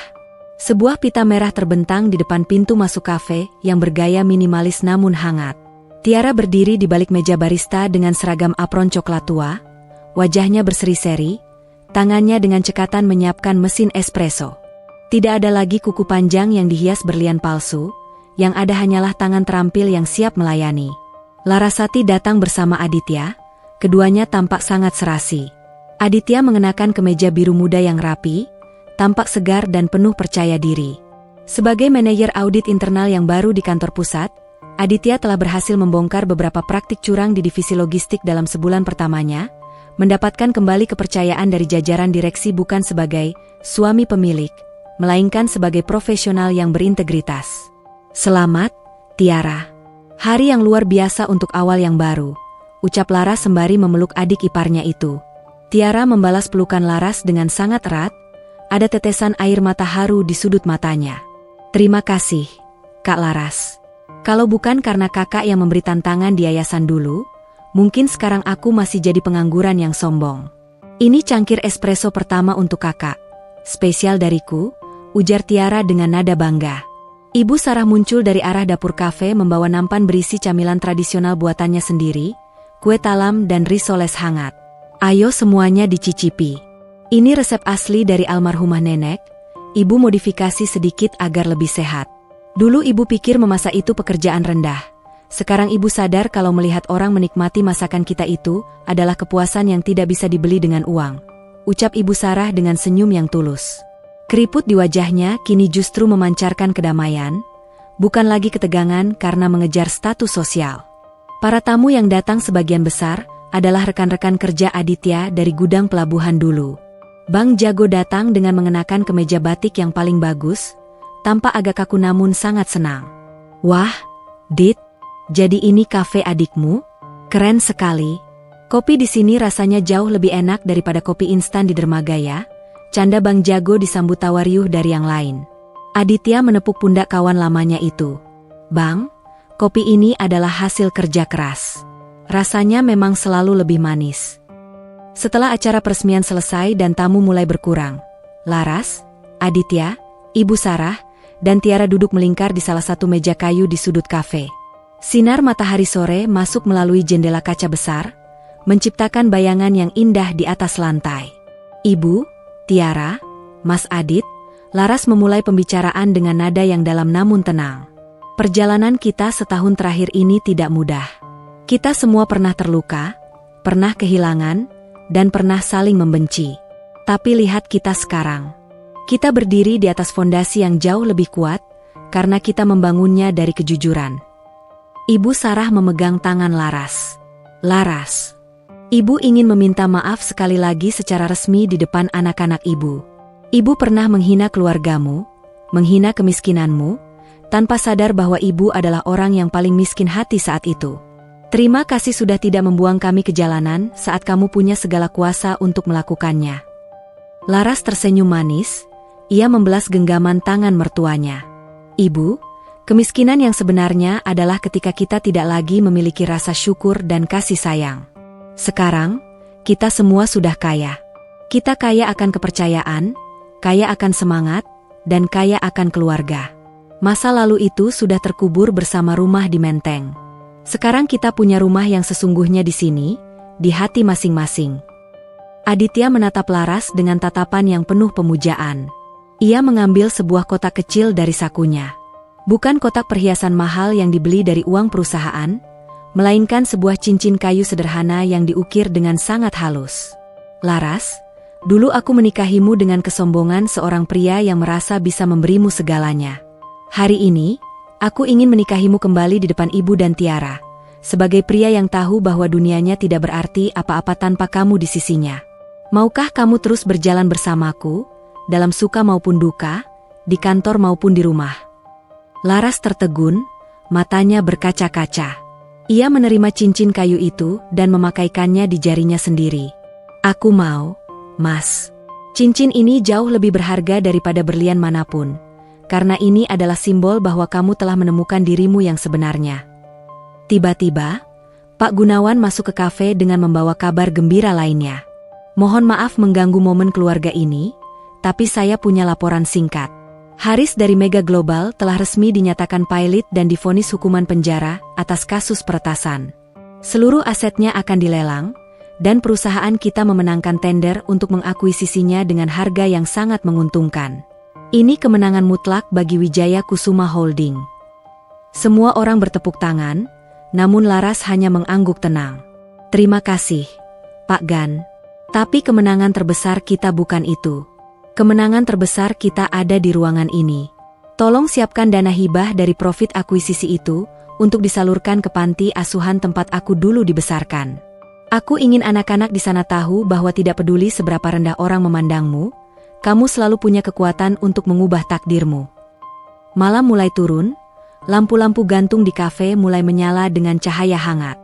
Keluarga itu pun menutup kafe dan berjalan kaki pulang menuju rumah mereka yang hanya berjarak beberapa ratus meter. Sepanjang jalan, mereka saling bercanda dan bercerita. Tidak ada lagi rahasia, tidak ada lagi penghinaan.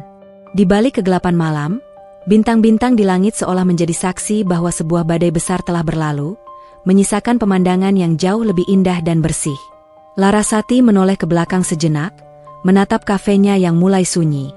Ia teringat masa-masa sulitnya di dapur mertuanya dulu, masa di mana ia dianggap sebagai benalu yang hanya bisa menumpang. Ia tersenyum pada bayangan masa lalunya itu. Terima kasih sudah bertahan, Laras kecil, bisiknya dalam hati. Ia kini tahu bahwa setiap tetes air mata dan setiap penghinaan yang ia terima adalah pupuk yang menumbuhkan kebahagiaan yang ia miliki sekarang. Kisah ini berakhir bukan dengan tumpukan harta yang dipamerkan, melainkan dengan sebuah keluarga yang duduk bersama di teras rumah, menikmati teh hangat dan obrolan ringan di bawah sinar bulan. Kejahatan telah dibayar dengan keadilan, keangkuhan telah ditaklukkan oleh kerendahan hati, dan cinta yang tulus akhirnya menemukan pelabuhan terakhirnya. Larasati Wijaya Kusuma telah membuktikan bahwa pembalasan yang paling menyakitkan bagi orang yang menghinamu bukanlah dengan membalas menghina, melainkan dengan menunjukkan bahwa kamu tetap menjadi orang baik di tengah dunia yang kejam, dan pada akhirnya, kesuksesanmulah yang akan membungkam mereka selamanya. Tamat.